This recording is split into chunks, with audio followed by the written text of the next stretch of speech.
Chapter 1409, Promotion to Master. Chapter 1409, Promotion to Master.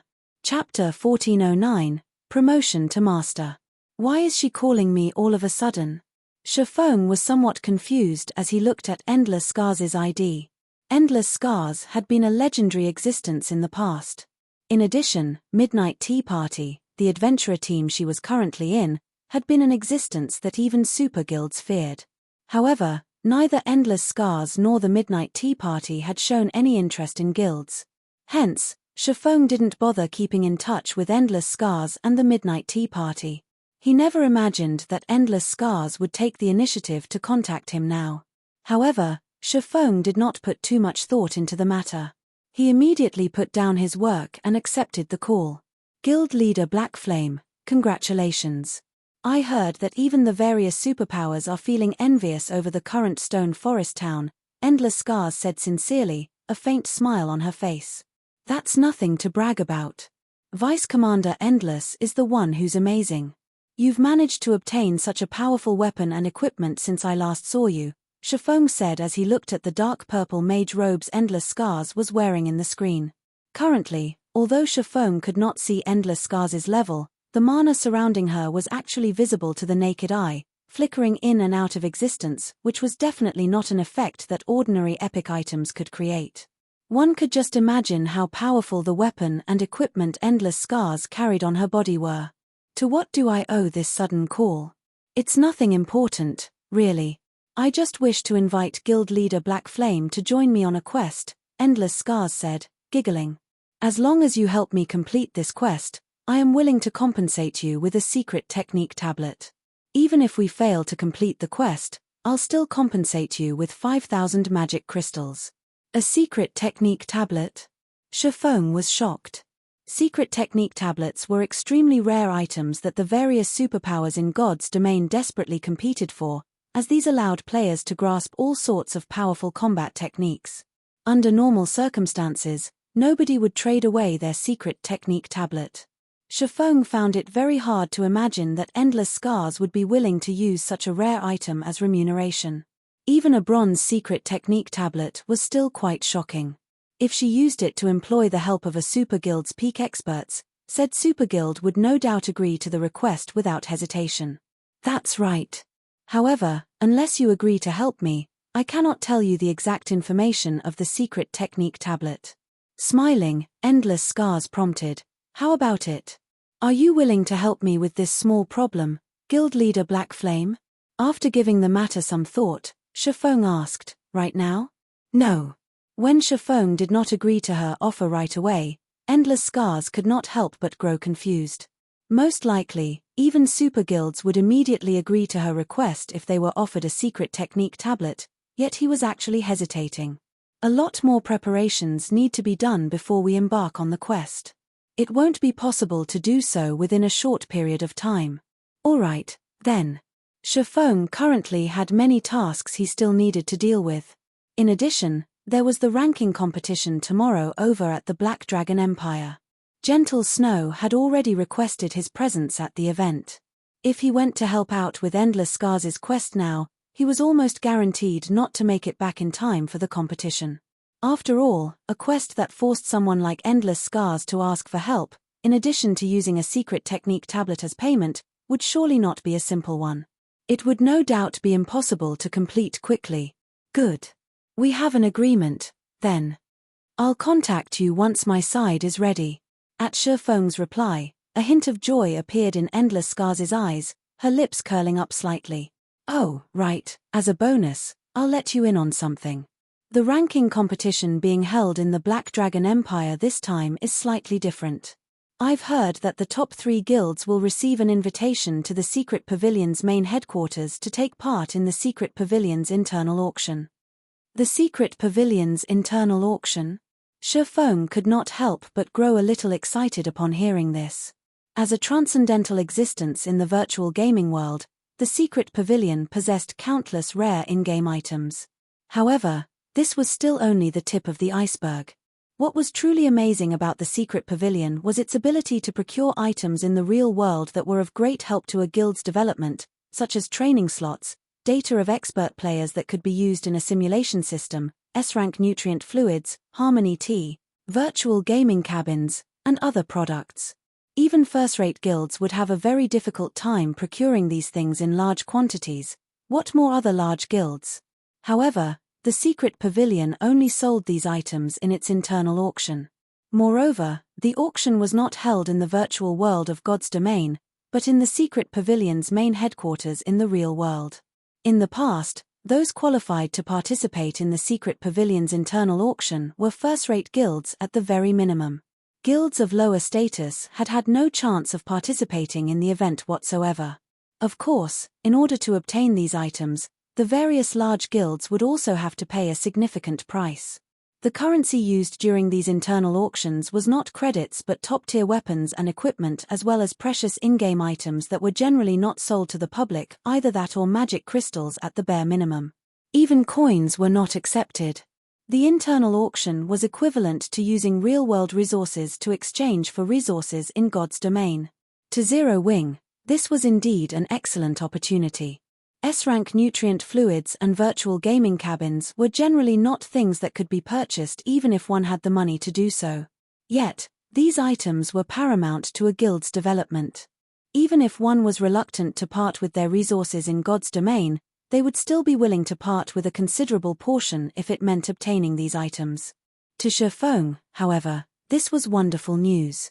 Currently, he had plenty of resources in God's domain, such as the advanced mana armor kits, magic devices, and various exotic potions, and now the Titan devices. He also possessed advanced speedboats, which were important to the various superpowers at this stage of the game. If push came to shove, he could even use the miniature ballistas, soul water, and soul crystals, items that a superpower like the secret pavilion would definitely want, to trade. Not to mention, he could also produce all of these items without limit so long as he had the materials. He was more than willing to convert these items into real-world resources. I heard that the secret pavilion has put in quite a lot of effort into its internal auction this time. Participation in it offers plenty of benefits for an up-and-coming guild like Zero Wing. It's best if you make some preparations for the auction. Endless Scars gave a reminder before disconnecting the call. There is indeed a need to make some preparations. Shifeng nodded in agreement. The items sold at the secret pavilion's internal auction were not cheap. Based on what he had heard, a bottle of S-rank nutrient fluid could go for 3 to 4 million credits worth of rare items, which really wasn't a price that ordinary guilds could afford. If he did not stockpile some resources ahead of time, he might end up being a spectator at the auction. After his call with Endless Scars ended, Shifeng resumed forging Titan devices. In order to increase his success rate, he had even taken out his precious magical gold as well as 100+ magisteel ingots, which the guild had collected, raising his success rate to roughly 35%. As Shifeng continued forging Titan devices, he became increasingly proficient at it. Moreover, when he recalled the scene where Celiora remolded and repaired Thousand Transformations, particularly how she utilized magic arrays to condense materials together, he could not help trying to condense materials using magic arrays himself, especially since he had the 7 Luminaries ring to increase the ambient mana density. After all, as long as he learned to condense materials using magic arrays, not only would his production speed increase, but his success rate would also increase significantly. The first attempt failed. The second attempt failed. After experiencing numerous failures, Shifeng started recalling and experimenting with the various magic arrays he had produced before. Suddenly, the celestial magic array came to mind. Out of curiosity, he tried using a foundational celestial magic array to condense the materials. As the materials took shape, the amount of mana gathered in the magic array became increasingly terrifying. 5 minutes later, a Titan device appeared before his eyes. However, unlike the previous Titan devices he made, the color of this Titan device was silver instead of a dull gray. Did it succeed? Shifeng carefully inspected the Titan device's attribute panel. Suddenly, the sound of a system notification entered Shifeng's ears. System, congratulations. You have created a new advanced item. System, congratulations. You have been promoted into a master forger. Chapter 1410 All-Round Device. Chapter 1410 All-Round Device. Chapter 1410 All-Round Device. I got promoted into a master.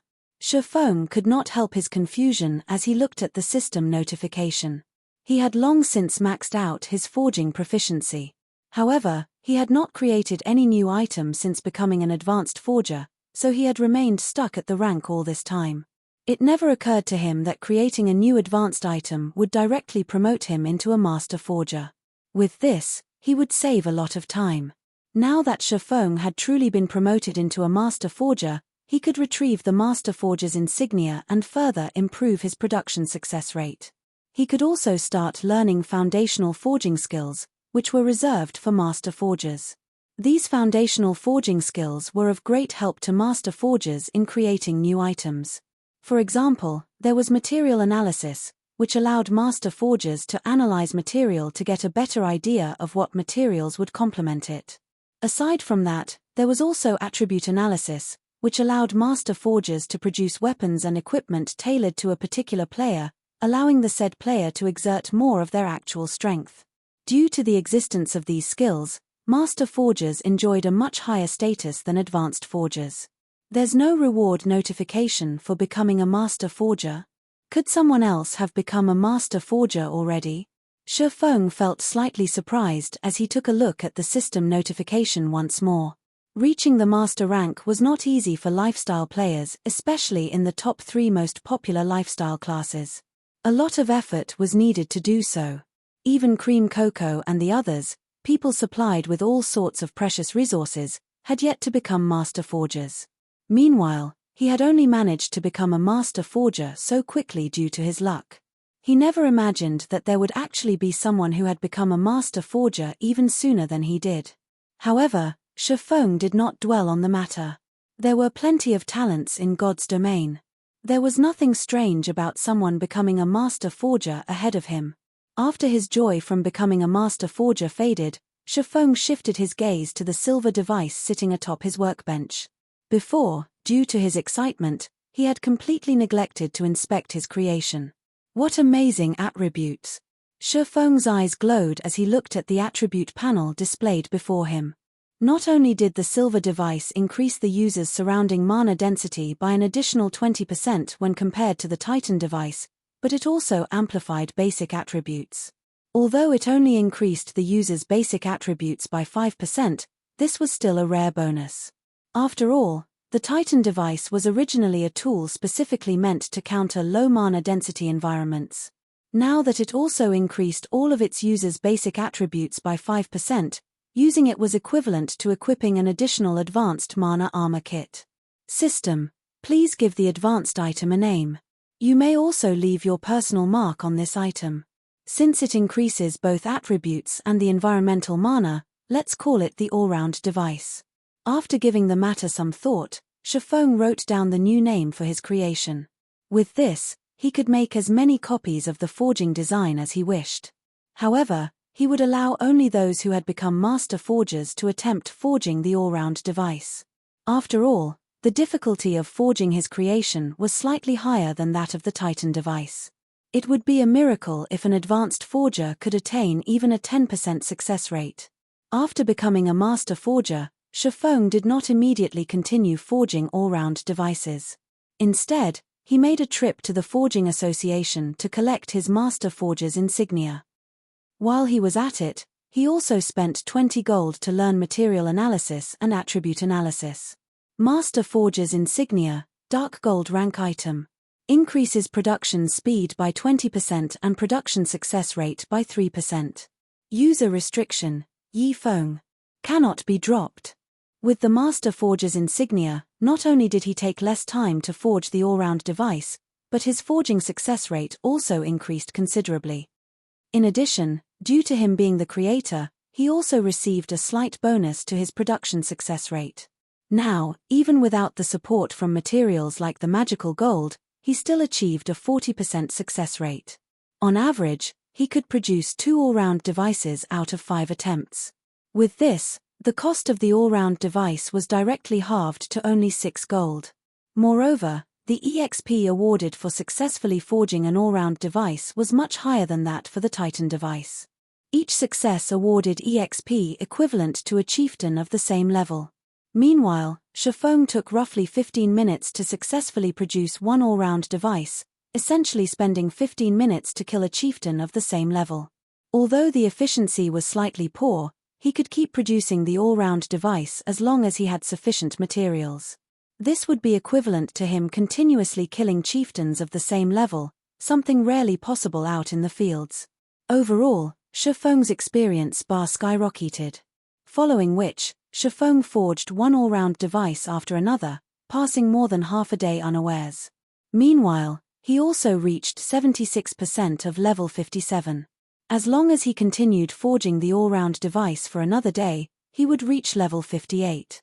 In the eyes of other players, this would definitely be an astonishingly fast leveling speed. Just as Shifeng was about to start forging another all-round device, Gentle Snow suddenly contacted him. Guild leader, the ranking competition is about to start soon. Why aren't you here yet? Don't tell me you've forgotten about it. Gentle Snow asked, a frown on her face. It's starting already? Shifeng automatically checked the time and discovered that he had actually unknowingly spent close to an entire day cooped up inside his special forging room. Alright, I'll head over immediately. His harvest today was considerably good. Due to his increasing proficiency with the forging process, he managed to forge a total of 131 all-round devices and over 100 Titan devices. Not only did he have enough for his trip to Kana Island, but he also had some leftovers he could sell or use as a guild benefit. Although the Titan device only improved the mana density around its user, if it was used appropriately, such as in the exploration of low mana environments, its value would increase several-fold. In reality, there were quite a few low mana environments in God's domain, many of them locations that guilds and adventurer teams wished to explore. Only, due to the environments severely affecting one's combat power, players were generally forced to give up on ranging through these areas. Take the Dragon's Graveyard, a well-known forbidden land in the Black Dragon Empire, for example. Due to a certain incident, many dragons had died in that location in the past. Now, it was a forbidden land for the living, a level 50 to level 100 super large-scale leveling map that had practically no mana present, such that players could not use tier 1 skills and spells there. If players entered the map, their combat power would be reduced to less than 10%. As luck would have it, the bosses located at the inner and core areas of the Dragon's Graveyard had quite a significant chance of dropping the stable design and all sorts of advanced designs and recipes. However, this was still just the tip of the iceberg. If one managed to get the first kill on the Dragon's Graveyard's final boss, they would be awarded their choice of weapon at Black Dragon City. Moreover, this weapon would be a fragmented legendary weapon. Hence, in the past, the various large guilds in the Black Dragon Empire had put in a lot of effort into searching for tools that could help raise one's ambient mana density. Only after gathering sufficient tools did they succeed in raiding the Dragon's Graveyard. Meanwhile, back then, the Titan device had been one of the best tools available for the purpose. In the past, a single Titan device had easily sold for 50 gold. One could just imagine how desperate the various large guilds were back then. Of course, compared to the value of a fragmented legendary weapon, this price was not worth mentioning whatsoever. Black Dragon Empire, Black Dragon City. As soon as Shifeng appeared inside Black Dragon City's teleportation hall, he was greeted by the sight of a massive crowd of players. After he exited the teleportation hall, the players were still packed like sardines. Normally, one could see such a street scene only in small but popular places like Stone Forest Town. Even the imperial capitals of the 4 great empires were far from comparable to Black Dragon City right now. The streets teemed with not only level 40+ players but even the rarely seen expert players. Players riding mounts were also a dime a dozen at the moment. It was as if every expert player in the Black Dragon Empire had gathered at Black Dragon City. One could just imagine how lively the ranking competition this time was going to be. Following which, Shifeng summoned the evolved demonic flame tiger and made his way towards Black Dragon City's underground arena. Chapter 1411 Initial Appearance in Empire. Chapter 1411 Initial Appearance in Empire. Chapter 1411, Initial Appearance in Empire. Black Dragon City, Underground Arena. Currently, the street outside the arena was crowded with players. However, the players that could actually enter the facility numbered extremely few. Players who wished to enter the underground arena needed an invitation from the secret pavilion or to have passed the qualifiers for the official competition. Everyone else could only stand outside the arena. Of course, catering to the general public's interest, the secret pavilion would also livestream the competition on the large screens outside the underground arena, allowing people on the streets to watch the matches. This was a privilege available only to players that had rented the entire underground arena. However, it cost around 15,000 gold to rent the underground arena of an imperial capital for an entire day. Most likely, only the secret pavilion was capable of carrying out such a feat. Other superpowers would balk at spending so much money just to host a competition. Aside from playing on the screens outside the underground arena, the live stream of the competition would also be uploaded to the official forums, allowing all players in the Black Dragon Empire to watch it as well. Hence, a player who achieved a good battle record in the competition could definitely become famous throughout the empire. Meanwhile, the members of guilds that received an invitation from the secret pavilion were currently entering the underground arena one after another. Quick, look. Those players in that group seem to be from the first-rate guild Undefeated Dynasty. Their levels are so high. They're all actually above level 45. Look. Those people seem to be Fantasy Shrines members. The equipment they're using is so good. Every one of them is actually geared with 1 or 2 pieces of epic equipment. The bystanders were stunned by the 5 first-rate guilds that were entering the underground arena. The weapons and equipment worn by the expert players they normally saw were already plenty amazing. However, now they were looking at the representatives of the 5 first-rate guilds whose levels and items surpassed those of expert players by leaps and bounds. Meanwhile, each of the 5 first-rate guilds attending the competition this time had sent between 8 and 12 representatives. Even the most inferior piece of equipment these representatives wore was level 40 dark gold equipment. As for epic weapons and equipment, although not everybody was equipped with one, each first-rate guild boasted at least 7 or 8. Let alone the ordinary players on the street, even the second-rate guilds attending the competition were shocked at the robust foundations these first-rate guilds displayed. "Snow, is the guild leader not here yet?" Zhao Yueru asked as she walked out of the underground arena. Currently, she was dressed in a set of dazzling crimson robes and held a blue crystal staff in her hand. Meanwhile, the instant Zhao Yueru appeared, she immediately attracted the attention of many players on the street. However, while part of the reason why so many players had their attention stolen by her was the contrast between her devilish body and angelic countenance, the greater reason was her personal fame. Just recently, Zhao Yueru had annihilated the expert team of Corpse Soul all by herself. Meanwhile, Corpse Soul was an infamous dark guild in the Black Dragon Empire. The top-tier experts of the Dark Guild were existences that gave the various large guilds headaches. Many second-rate guilds, and even first-rate guilds, had to treat the Dark Guild cautiously. Yet, due to one of Corpse Soul's experts provoking Zhao Yueru, the latter had annihilated the entire 20-man team said expert belonged to. Enraged by this situation, Corpse Soul had dispatched several of its top-tier experts to assassinate Zhao Yueru. However, not only did those top-tier experts fail to accomplish their mission, but a few of them had even fallen at her hands. After news of this matter spread, Zhao Yueru's nickname of Flame which became famous across the entire Black Dragon Empire. "He should be here soon," Gentle Snow said as she looked at the time. Grinning, she said, "Why are you in such a hurry? Could it be that you can't wait to show Yi Feng the results of your latest training?" The guild's core upper echelon knew that Yi Feng and Black Flame were the same person. Back when Gentle Snow found out, she had been stunned. She had never imagined that Yi Feng could create such a powerful guild, one capable of rivaling even veteran first-rate guilds, all by himself. Hee. Of course. I want to see what kind of reaction he'll make when he finds out that I've already reached the refinement realm. Zhao Yueru giggled. Ever since joining Zero Wing, she realized that there would always be someone better than herself. Previously, she had been one of Ouroboros's top-ranking top-tier experts. Yet, after entering Zero Wing, She had failed to rank even within the top 10 of the guild.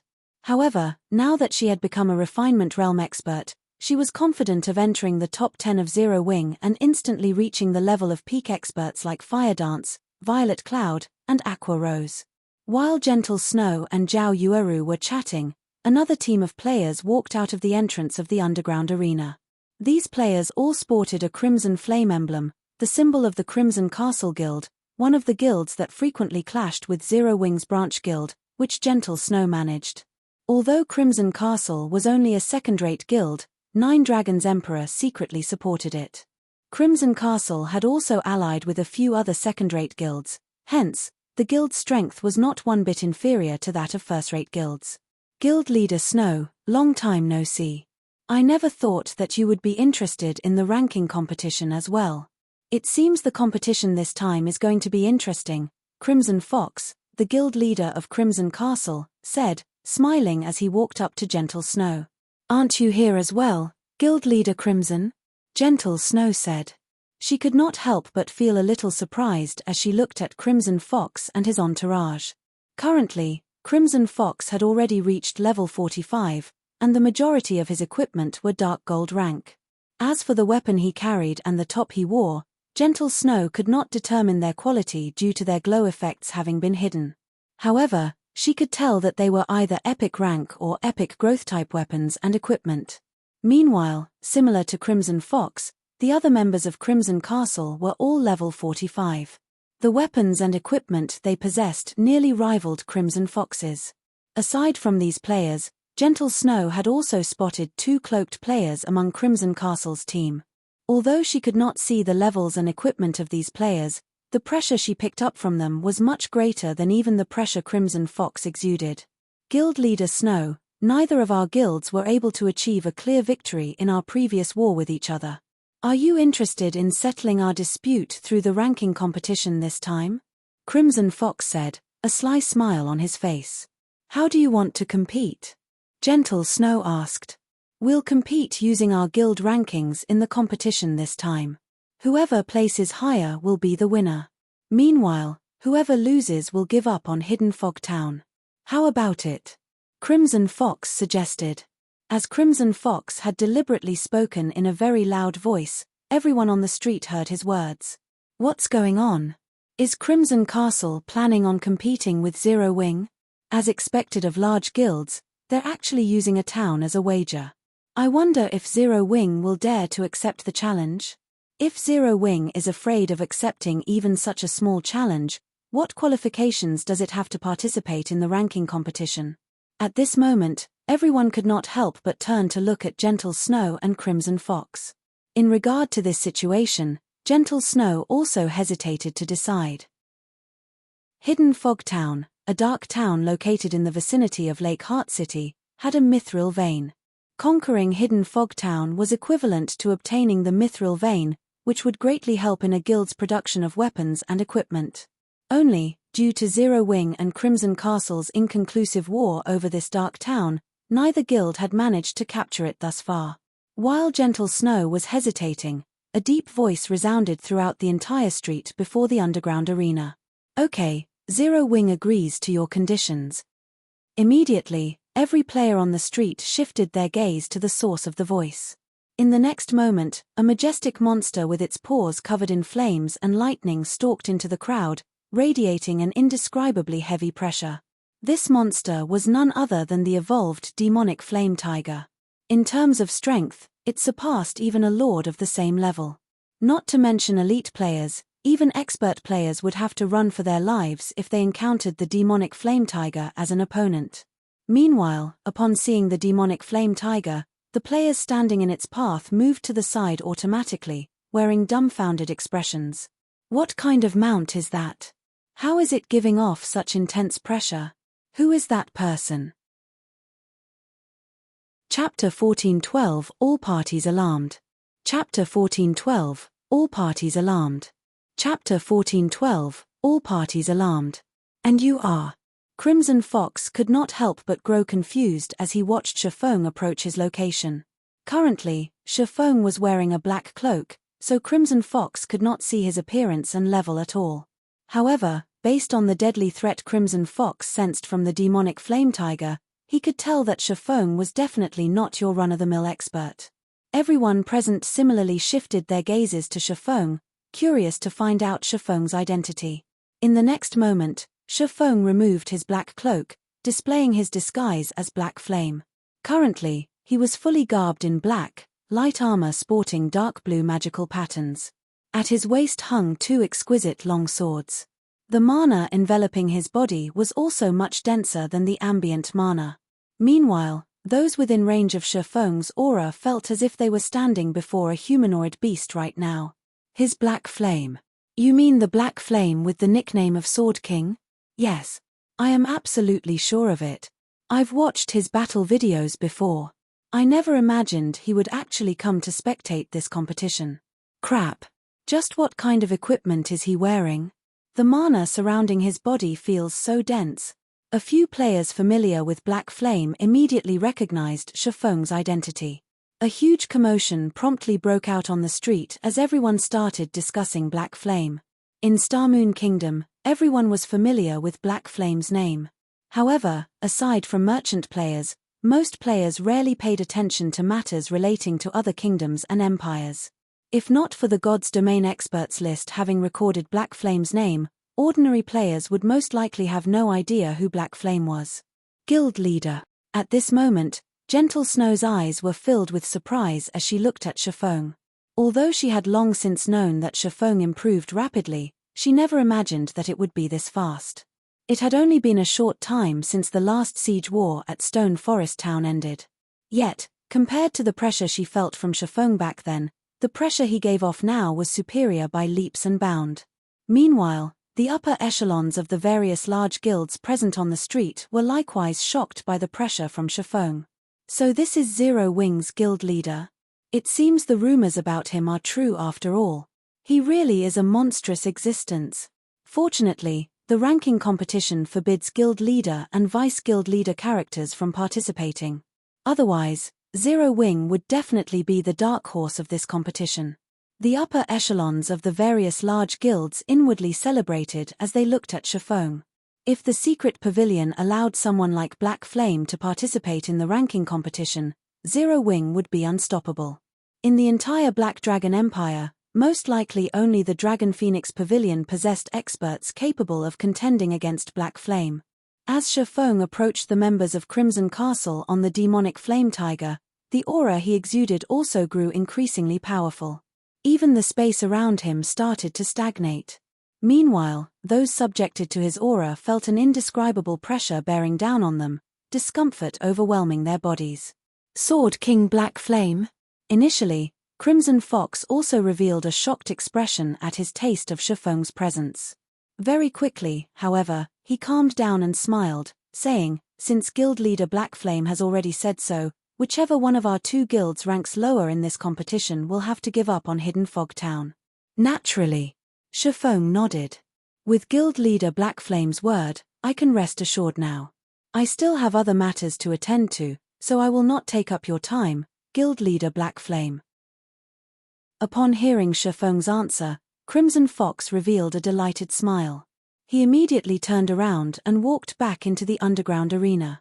Meanwhile, the two cloaked players in Crimson Fox's entourage could not help but send a few additional glances at Shifeng before re-entering the arena. "Boss, that person is Black Flame. He might have prepared some trump cards for the competition. Is it really all right to proceed with our original plan to compete with Zero Wing?" A level 45 shield warrior standing beside Crimson Fox asked worriedly. "What's there to worry about? The Dragon Phoenix Pavilion has long since investigated everything there is to know about Zero Wing. While the top-ranking experts of Zero Wing are indeed scary, none of those experts are among the representatives Zero Wing has dispatched for the competition this time. Zero Wing's representatives consist solely of the experts that originally belonged to Ouroboros. There is no need to be fearful of them," Crimson Fox sneered. "Even if Black Flame does have some kind of backup plan, do you think our side doesn't possess one as well?" "Boss, what do you mean?" the shield warrior asked in confusion. "The Dragon Phoenix Pavilion has always found Zero Wing to be an eyesore. Do you think they would secretly send only 2 experts to help Crimson Castle? Crimson Fox whispered. Rest assured. Zero Wing has no chance of winning against us. Most likely, even getting into the top 10 will be a problem for them. After all, among the participants in the competition this time, many are newcomers nurtured by superpowers. After the Shield Warrior gave the matter some thought, he found his guild leader's words reasonable. In order to ensure its conquest of hidden Fogtown, Crimson Castle had made plenty of preparations. The Shield Warrior then unconsciously turned to look at the 2 cloaked men some distance behind him. His body shuddered involuntarily when he felt the killing intent the 2 were radiating. He had personally witnessed the strength of these 2 players before. Even when these 2 players went up against 5 of Crimson Castle's top 10 experts all by themselves, they had easily emerged victorious, not even losing 1/10 of their HPs. Moreover, this was while the 2 players were keeping many of their trump cards hidden. If those 2 players went all out, they could trounce all 10 of Crimson Castle's strongest experts, even if the latter teamed up. Guild leader, you shouldn't have agreed to their bet so hastily, Gentle Snow said helplessly as she looked at Shifeng. It is obvious that Crimson Castle has come prepared this time. The 2 cloaked experts following behind Crimson Fox have never appeared in our investigations of Crimson Castle before. It is highly possible that they are Crimson Castle's trump cards this time. Although those 2 experts had hidden their levels and equipment, the killing intent they radiated was no laughing matter. They must have experienced countless battles to have gained that kind of killing intent. Moreover, she could tell that those 2 experts were already actively restraining their killing intent. Only, as the killing intent they cultivated ran bone deep, they couldn't conceal it completely. She had no doubt that those 2 experts were frighteningly powerful. Otherwise, Crimson Fox would not have so willingly agreed to such a risky bet. That's right. Guild leader, the pressure I felt from them is much stronger than even what the top-tier experts of Corpse Soul gave off. There is a high chance that those 2 players are Refinement Realm experts. Otherwise, I wouldn't have felt such intense pressure from them, Zhao Yueru said, nodding in agreement with Gentle Snow's words. Far from just Refinement Realm experts, those 2 people have already reached the Flowing Water Realm. They are capable of making the best response through observing their opponents, Shifeng said, shaking his head. When he was walking towards Crimson Castle's group, he could clearly feel how powerful those 2 cloaked players were. Or to put it in another way, their presence was right in his face. Hence, he had deliberately released his aura in order to test the 2 cloaked players' reactions. And indeed, just like he had guessed, both of them were definitely expert. The instant he directed killing intent towards Crimson Castle's group, only these 2 players had prepared to retaliate straight away. It was obvious that they had perceived and reacted to the subtle actions he made. As for Crimson Fox and the others, they had not shown a single reaction whatsoever. Guild leader, why did you agree to the bet, then? Gentle Snow could not help but grow anxious. Going up against 2 Flowing Water Realm experts was no joke. In a situation where both sides possessed similar levels and attributes, either one of these Flowing Water Realm experts could easily annihilate all 5 members that Zero Wing had dispatched. With these 2 players taking the field, Crimson Castle had a sporting chance of contesting for the top 3 positions. If the first-rate guilds taking part in this competition did not dispatch any powerful experts, it might even be possible for Crimson Castle to win the championship. As for the Dragon Phoenix Pavilion, a super first-rate guild like itself would not take such a ranking competition seriously. At most, it would only field some of the newcomers it nurtured to let them gain some experience. Won't it be interesting that way? Shifeng retorted, laughing. Not to mention, if even Crimson Castle has some trump cards, do you think Zero Wing doesn't? Chapter 1413, Shifeng's Trump Cards. Chapter 1413, Shifeng's Trump Cards. Chapter 1413, Shifeng's Trump Cards. Trump cards. Gentle Snow stared at Shifeng in confusion. Zero Wing had already decided the 5 members who would be participating in the ranking competition. Changing representatives at the last minute was impossible. She had also geared them with the best weapons and equipment available to her. Currently, Even the most inferior piece of equipment these 5 players wore was level 45 dark gold equipment. Zhao Yueru was even equipped with the Tier 1 set equipment for elementalists, in addition to a piece of epic growth type equipment. The weapon Zhao Yueru wielded was even an epic staff. In terms of equipment, Zhao Yueru could definitely rank near the top among those participating in this ranking competition. Hence, it would be very difficult to further upgrade the weapons and equipment of Zero Wing's representatives. As for their techniques, those were not something that could be improved within a short period. This isn't the place to talk about them. Let's go to our guild's designated room first, Shifeng said as he sent a glance at their surroundings. Currently, members of various large guilds were focused on them. It was obvious that these guilds were starting to grow cautious of Zero Wing in this competition. Gentle Snow nodded in agreement with Shifeng's words. Shifeng was currently too eye-catching. He also didn't have his aura concealed. Although it was impossible to make out his level and the quality of his weapons and equipment, judging by the increased mana density around Shifeng, an expert could readily tell that Shifeng was incredibly powerful. After Shifeng and the others entered the underground arena, the members of the various large guilds stationed outside the arena to keep an eye out for noteworthy opponents immediately reported back to their superiors. Meanwhile, over a dozen people were currently seated inside one of the underground arena's luxurious VIP rooms.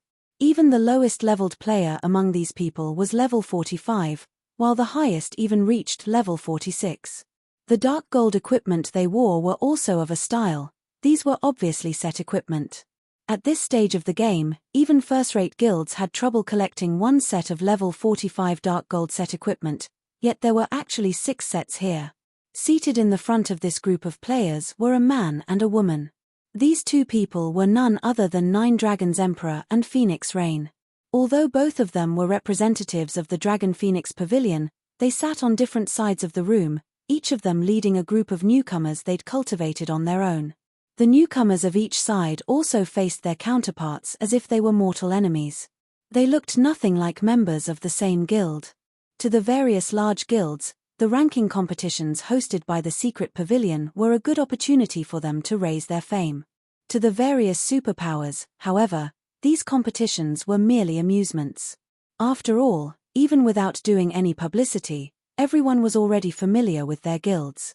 Hence, during every ranking competition, the various superpowers in God's domain would field their internally nurtured newcomers instead of their mainstays. One of the reasons for doing so was to allow the newcomers to gain some combat experience.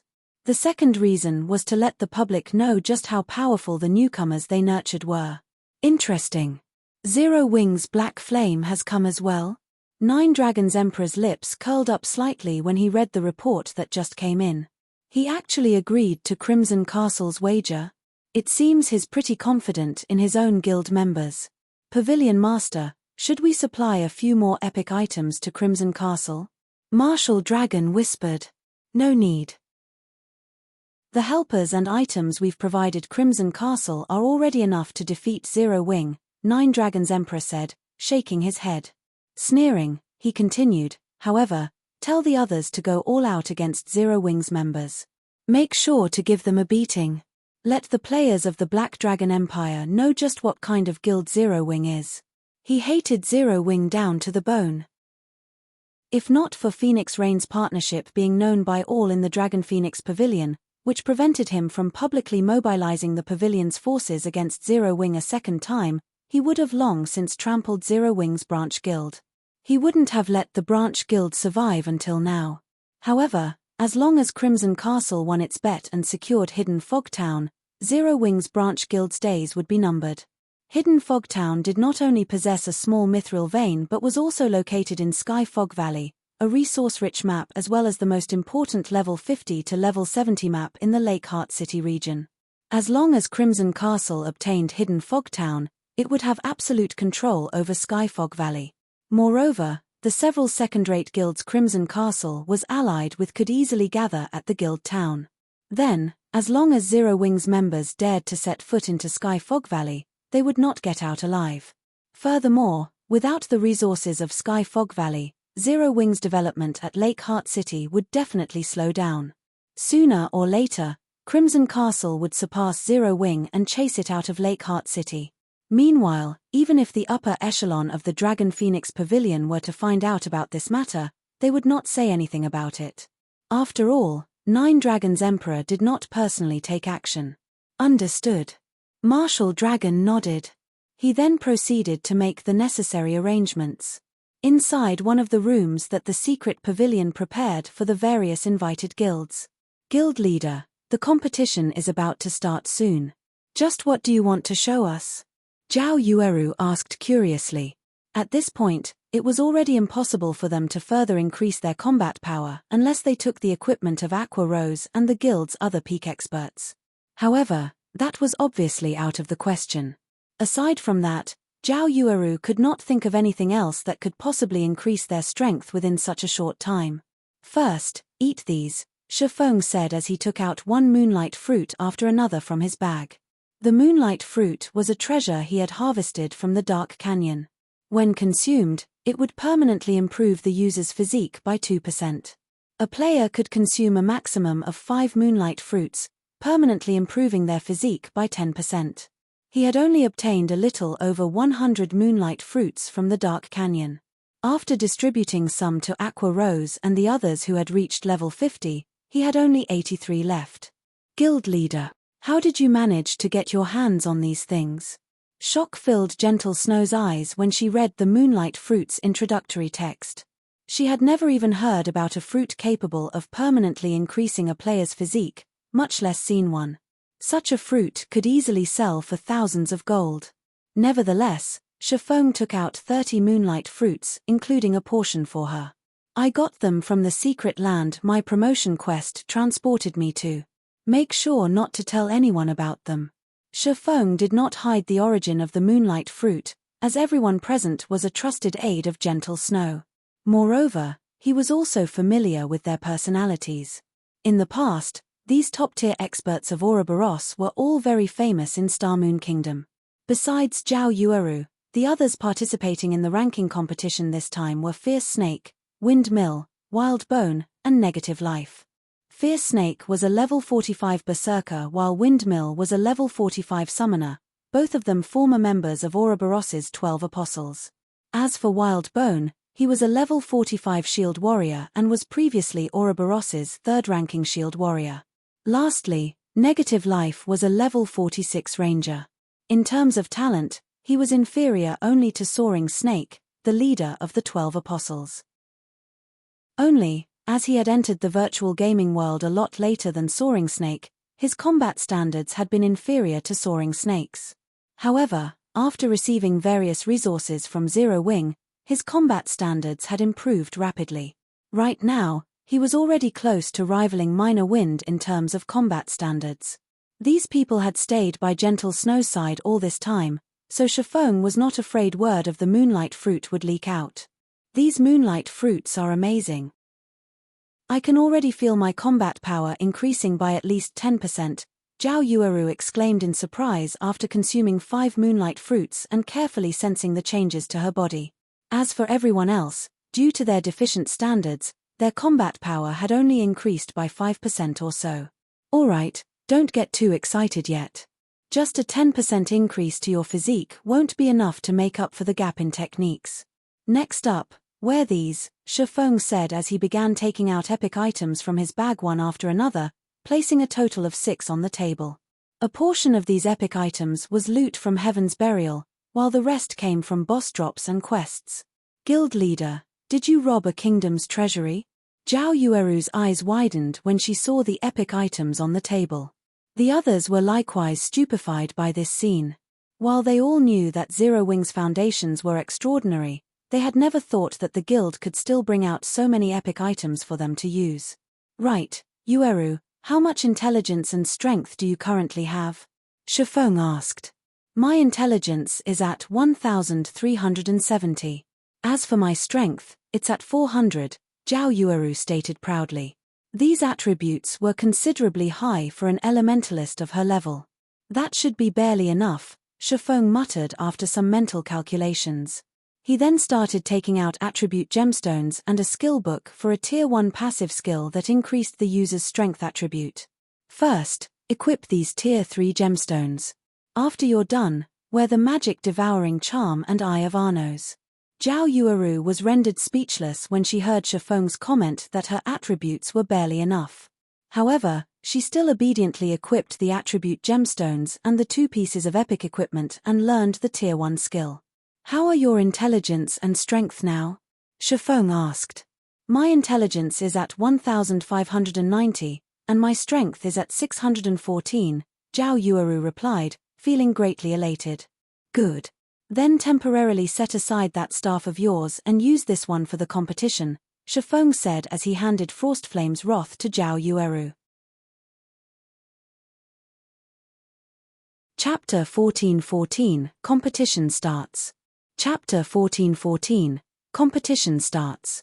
Chapter 14:14 Competition starts. This is. As Zhao Yueru gazed at the staff with a red and white glow, its beauty captivated her. As a fragmented legendary weapon, Frostflame's Wrath radiated an intense powerful the moment it appeared, making ordinary players feel quite uncomfortable. The surrounding mana inadvertently flowed towards Frostflame's Wrath, and it instantly became the focal point of the room. At this moment, Zhao Yueru wasn't the only one to notice how unique Frostflame's Wrath was. Even Gentle Snow and the others had noticed the weapon's extraordinary features. Could that be? Gentle Snow had déjà vu when she saw Frostflame's Wrath. A possibility surfaced in her mind, but she quickly shook the thought away, refusing to believe it was feasible. When Zhao Yueru accepted Frostflame's Wrath and checked its attribute panel, she was stunned. How is this possible? This is a fragmented legendary weapon? Zhao Yueru couldn't believe her eyes. To obtain a single epic item, a large guild would have to invest countless resources and manpower. At this stage of the game, a first-rate guild would be fortunate to have 7 or 8 epic items. Even the various superpowers had very few epic items. However, even now, no one had heard of any of the superpowers obtaining a fragmented legendary item. First-rate guilds and below could only fantasize of wielding such items. Yet, Shifeng had just handed her a fragmented legendary staff.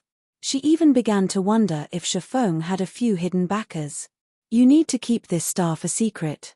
You should be aware of the consequences should others discover this matter, Shifeng whispered a warning. Although he had revealed Frostflame's Wrath, not just any player could inspect it. Only the wielder could check its attribute panel. Hence, aside from Zhao Yueru and himself, nobody knew that Frostflame's Wrath was a fragmented legendary weapon. However, since Gentle Snow had her own fragmented legendary item, could likely guess the staff's identity. Other players would, at most, assume it was a top-tier epic weapon. After all, fragmented legendary items were truly too rare. Even after 10 years in God's domain, Shadow had never obtained a single fragmented legendary item. Zhao Yueru nodded seriously. She had never expected Shifeng to let her use such a precious weapon. She wouldn't expose the guild's secrets. Alright, before you enter the competition field, use these all-round devices. How far you go in the competition will depend on you. Shifeng then took out 10 all-round devices and handed them to Zero Wing's 5 representatives. Each all-round device lasted 4 hours, 1 hour more than the Titan device's duration. 2 all-round devices should be more than enough to last until the end of the ranking competition. Although players weren't allowed to use magic scrolls and items such as berserk potions and frost grenades in the secret pavilion's ranking competitions, they could use anything else. The underground arena's large-scale arena in the Black Dragon Empire could accommodate 100,000 people. Currently, players filled the space. The venue was even livelier than the competitions in the Dark Arena due to the ranking competition's lower restrictions. This time, the secret pavilion had invited all of the local second-rate guilds and above. The local well-known players and adventurer teams had received an invite as well. It wasn't hard to fill the underground arena's largest venue. So many players are participating in the competition this time. I know, right? The last one only included the players from the Black Dragon Empire, but I've heard that quite a few superpowers have sent their newcomers to gain some experience in this competition. In addition, famous experts from the neighboring kingdoms have come to join the fun.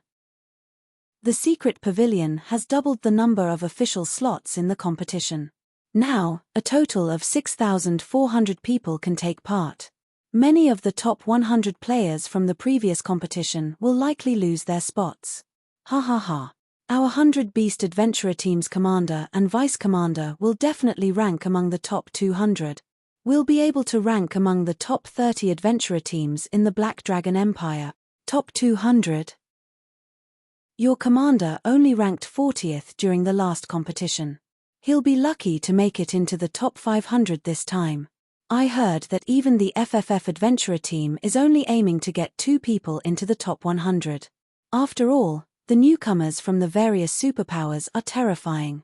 Furthermore, several hundred top and well-known adventurer teams from the neighboring kingdoms have also sent participants. That's right. Don't forget, this competition isn't just a contest between adventurer teams. The Black Dragon Empire's various large guilds are also participating. Those guilds' foundations are far more powerful than adventurer teams. One top-tier expert from a second-rate guild could easily trample an expert from a well-known adventurer team. Only representatives from top adventurer teams have a chance of securing a top position in this competition. The crowd in the spectator stands engaged in heated discussions regarding the competition. Generally, they only got to watch such a large-scale competition once a month. It was the highest standard competition ordinary players had access to. Most ordinary players envied those who got to watch the competition in person. However, these players were even more jealous of the players in the 30 VIP rooms. From these rooms, players could see the 10 stages as if they stood next to them. The difference between the experience of sitting in a VIP room versus sitting in the spectator stands was like the difference between heaven and earth. Unfortunately, there was a limited number of VIP rooms available. After prioritizing the superpowers, the secret pavilion handed these rooms to the first and second-rate guilds before dividing the rest among the top 5 adventurer teams in the Black Dragon Empire. Everyone else could only look upon these rooms in envy. While players chatted, Yuan Taishin, the host of this ranking competition, appeared on the main stage. Immediately, cheers erupted throughout the venue. Ladies and gentlemen, I welcome you to watch the Black Dragon Empire's monthly ranking competition. As there are a lot more participants this time, we've modified the competition slots and rules slightly. First, there are 6,400 official participants this month.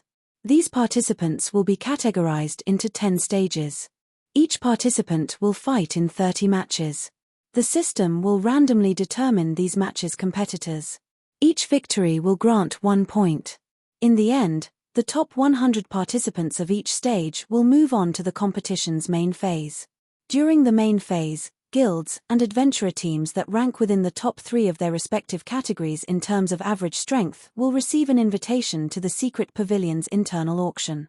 I won't continue to waste everyone's time, so let the competition begin. The moment Yuan Taishin announced the start of the competition, the audience cheered once more. At the same time, the various participants felt a heavy pressure weigh them down.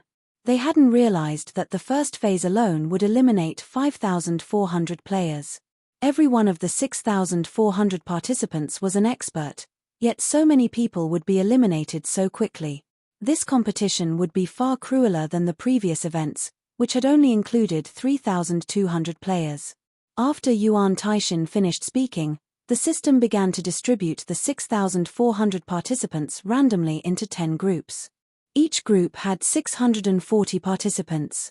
However, only 100 players would proceed to the final phase.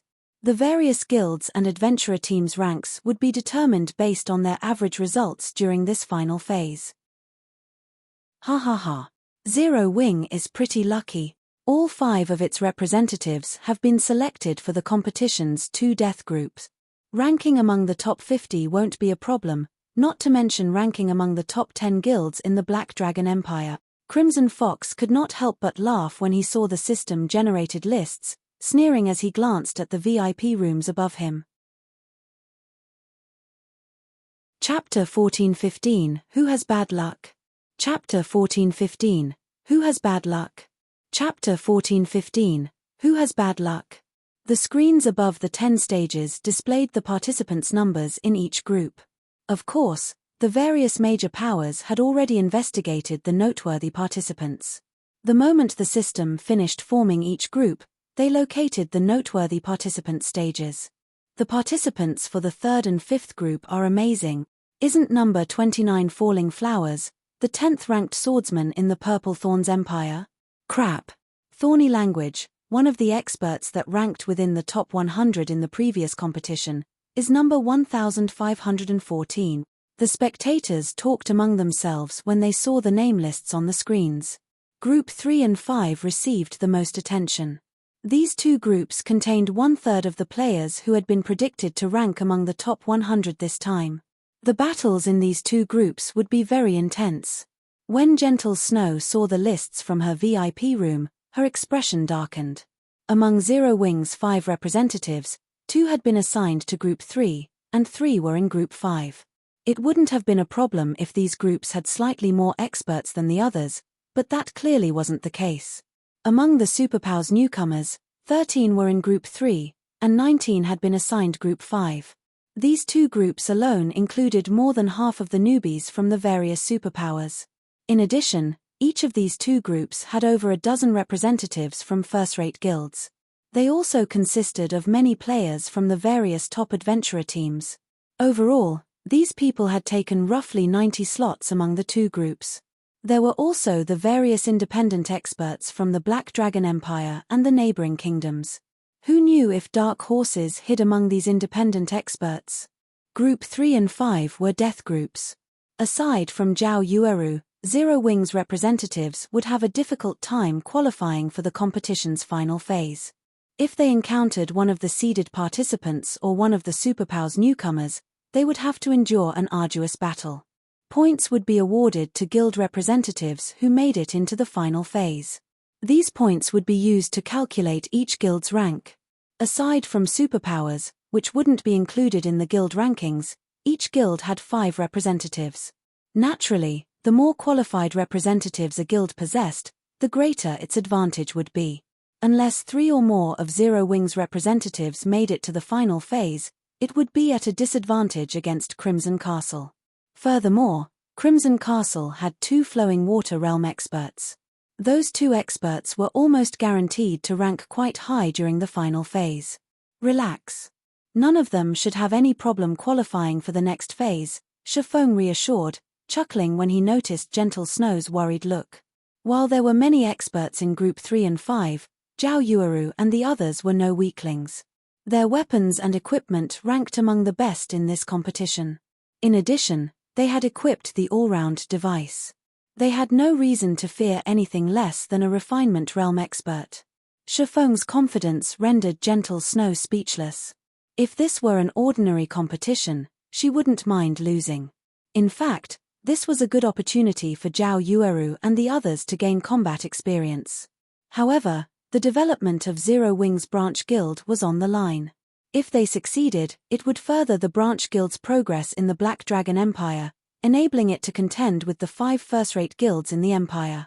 If they failed, however, the consequences would force her into an awkward position. After all, she was the branch guild's manager. She had no wish to see it fail. As Shifeng spoke, the competition began. Following which, the system randomly selected participants for the first fight. In the blink of an eye, the list of matchups appeared on the screen above their respective stages. These participants simply needed to enter their respective stages to begin the match. Group 1, number 4187 vs number 712. Group 2, number 1714 vs number 6024. Group 3, number 584 vs number 5513. Matches occurred simultaneously on the 10 stages. While the audience could watch all 10 stages at the same time, the large screens outside the underground arena would only stream the most noteworthy match. That shield warrior with the crimson shield is so amazing. He actually killed that level 43 berserker after losing less than 1/10 of his HP. He is pretty powerful. He either blocked or dodged every one of the berserker's attacks. The shield warrior's defense is impeccable. By my guess, he should rank among the top 100 shield warriors. The players crowding the open-air bars outside the underground arena heatedly discussed the players as they watched the live-streamed matches. Most of the matches ended quickly. Generally, each match lasted less than 1 minute. Even in a stalemate, the match would end after a certain amount of time, as this was the competition's initial phase. The victors of these matches would be determined by how much remaining HP each participant possessed. As one match after another came to an end, Fierce Snake, who was in Group 3, was called to the stage. His first opponent was a level 45 Guardian Knight. That berserker, Fierce Snake, really is unlucky. He has to face Flaming Arm, the 37th ranking Guardian Knight in the Empire, in his first match. He can only blame himself for such poor luck. After ranking 37th in the class rankings during the previous competition, Dragon's Abyss, one of the top 5 top adventurer teams in the Empire, recruited Flaming Arm immediately. With the guild's nurturing, Flaming Arm must have improved quite a lot. He shouldn't have any issues ranking among the top 30 in his class rankings. When Flaming Arm appeared on Group 3's stage, many among the audience shifted their attention to his stage. After all, he was an expert capable of ranking 37th among the Black Dragon Empire's Guardian Knights. In a first-rate guild, he could become one of the guild's core MTS. Moreover, when comparing classes, Guardian Knights had an advantage over Berserkers. The match's outcome was obvious. Ha ha ha. Zero Wing is actually going to lose its very first match. Crimson Fox laughed as he glanced at Fierce Snake. During the initial phase, each participant had to fight 30 matches. Among the 640 participants in each group, only the top 100 would qualify for the final phase.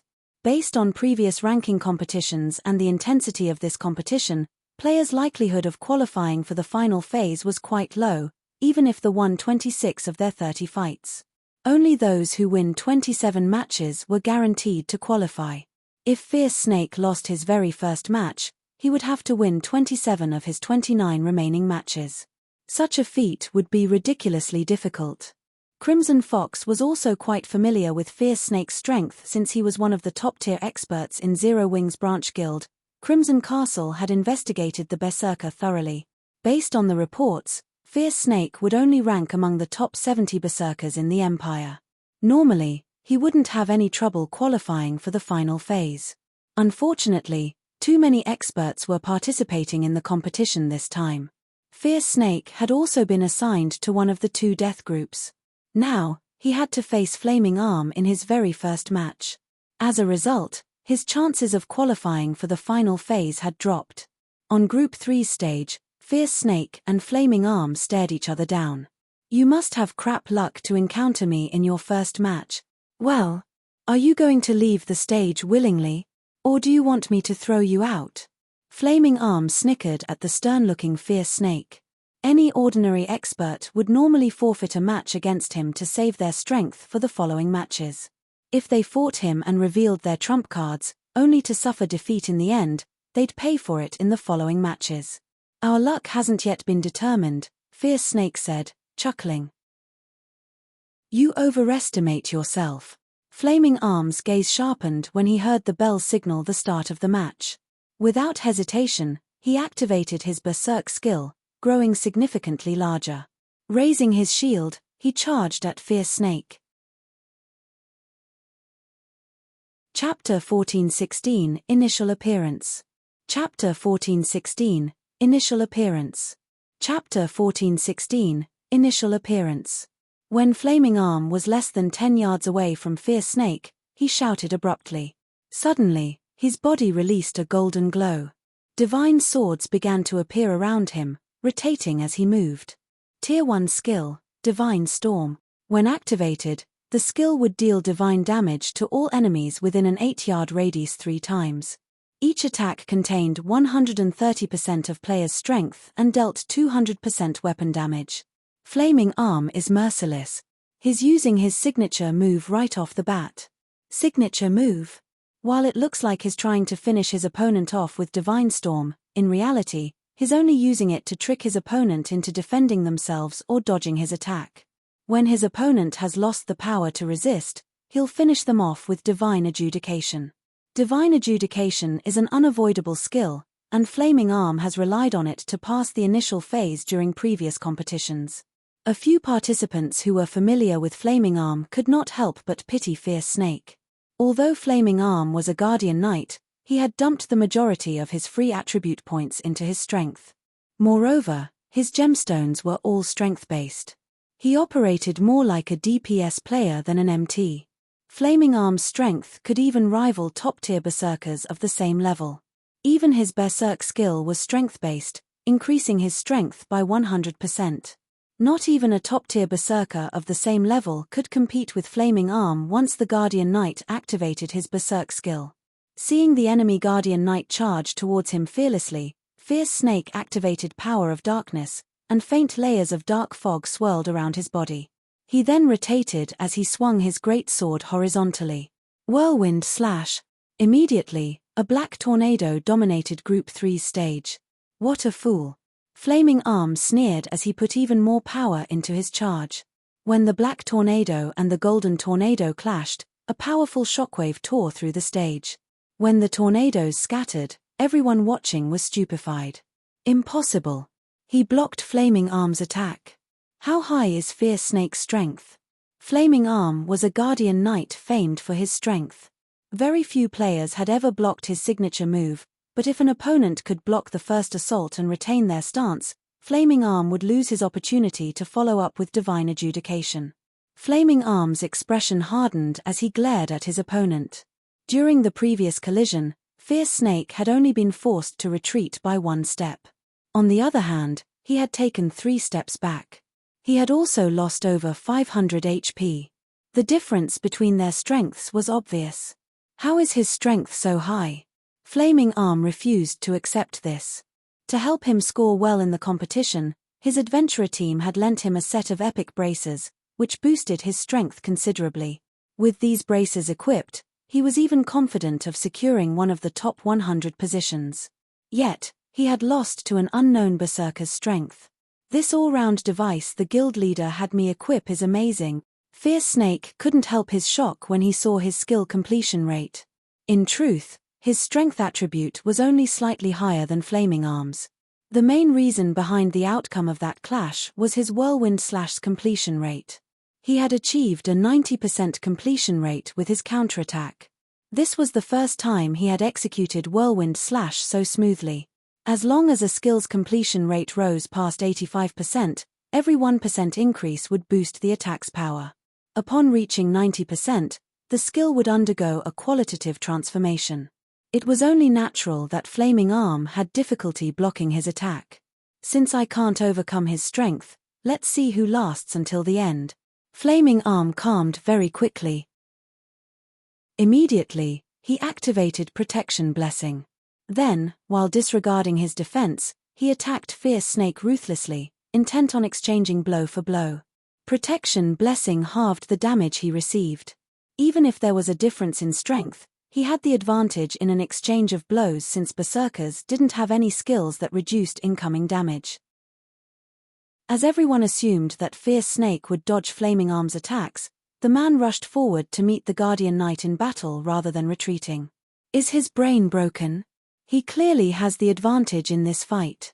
He could easily win if he just waited out Flaming Arm's Protection Blessing, yet his charging towards his death. Fierce Snake's behavior confused the spectators. Fierce Snake and Flaming Arm engaged in a vicious battle, attacking and defending. However, a Guardian Knight had a much easier time defending against attacks than a berserker. With a slight adjustment of his shield, Flaming Arm could easily guard a large portion of his body.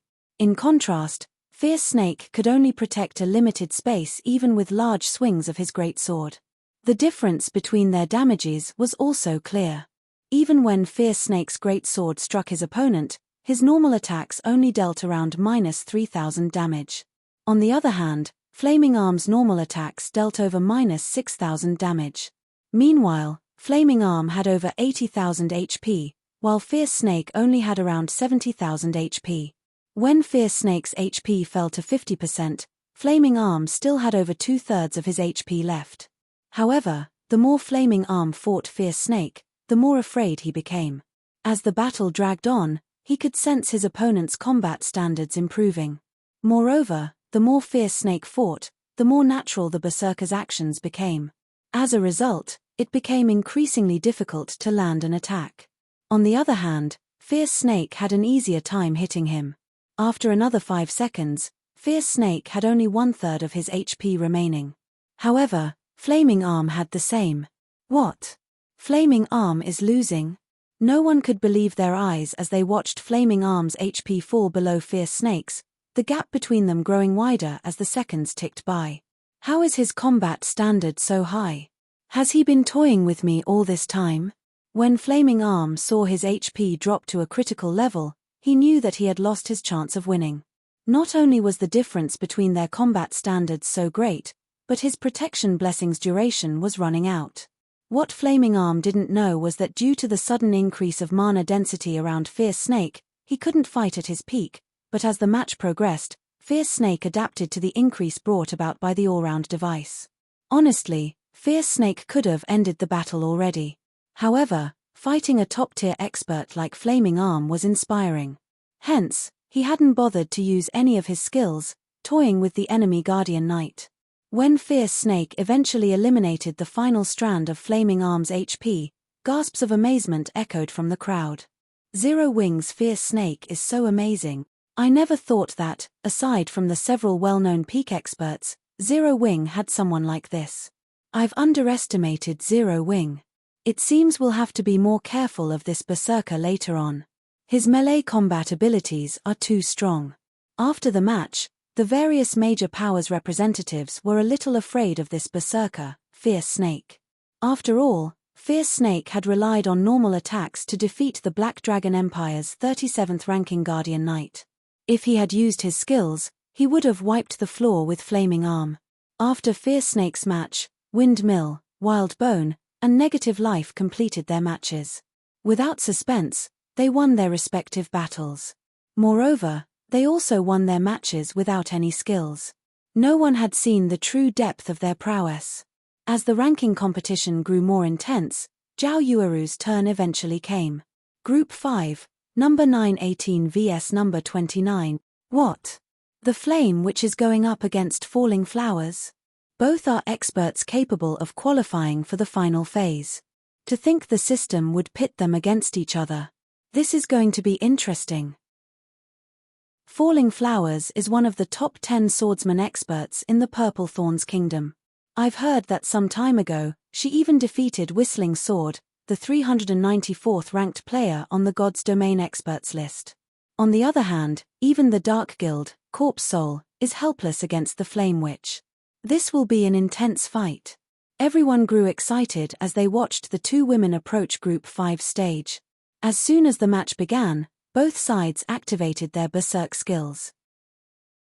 Upon doing so, Zhao Yueru executed triple casting. Although she had only cast 2 Tier 1 spells and a Tier 0 spell, both her spellcasting speed and her spell's power shocked the audience. Fireballs, flame spears, and flaming chains shot towards Falling Flowers in rapid succession. Despite being a Refinement Realm expert, Falling Flowers couldn't keep up with the attacks. After exhausting of her life-saving skills, the dozens of fireballs and flame spears killed her instantly. Chapter 1417, Shocking the Empire. Chapter 1417, Shocking the Empire. Chapter 1417, Shocking the Empire. From the moment the bell signaling the start of the match rang until the moment the system displayed its end, less than 5 seconds had passed. The match was so overwhelmingly one-sided that Falling Flowers hadn't even had time to scream before she transformed into particles of light and disappeared from the stage. At this point, Group 5 stage had become a smoldering mess. Looking at the stage, Zhao Yueru was momentarily dazed. She struggled to believe that it had been her doing. What just happened?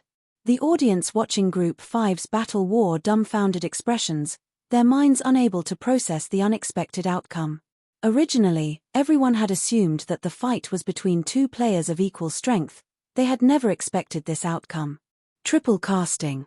Just who is she? Blue Phoenix stared at Zhao Yueru in shock. Current peak magical class experts were just barely learning to triple cast, and Zhao Yueru could already triple speed cast. Even Blue Phoenix had yet to grasp that level of the technique.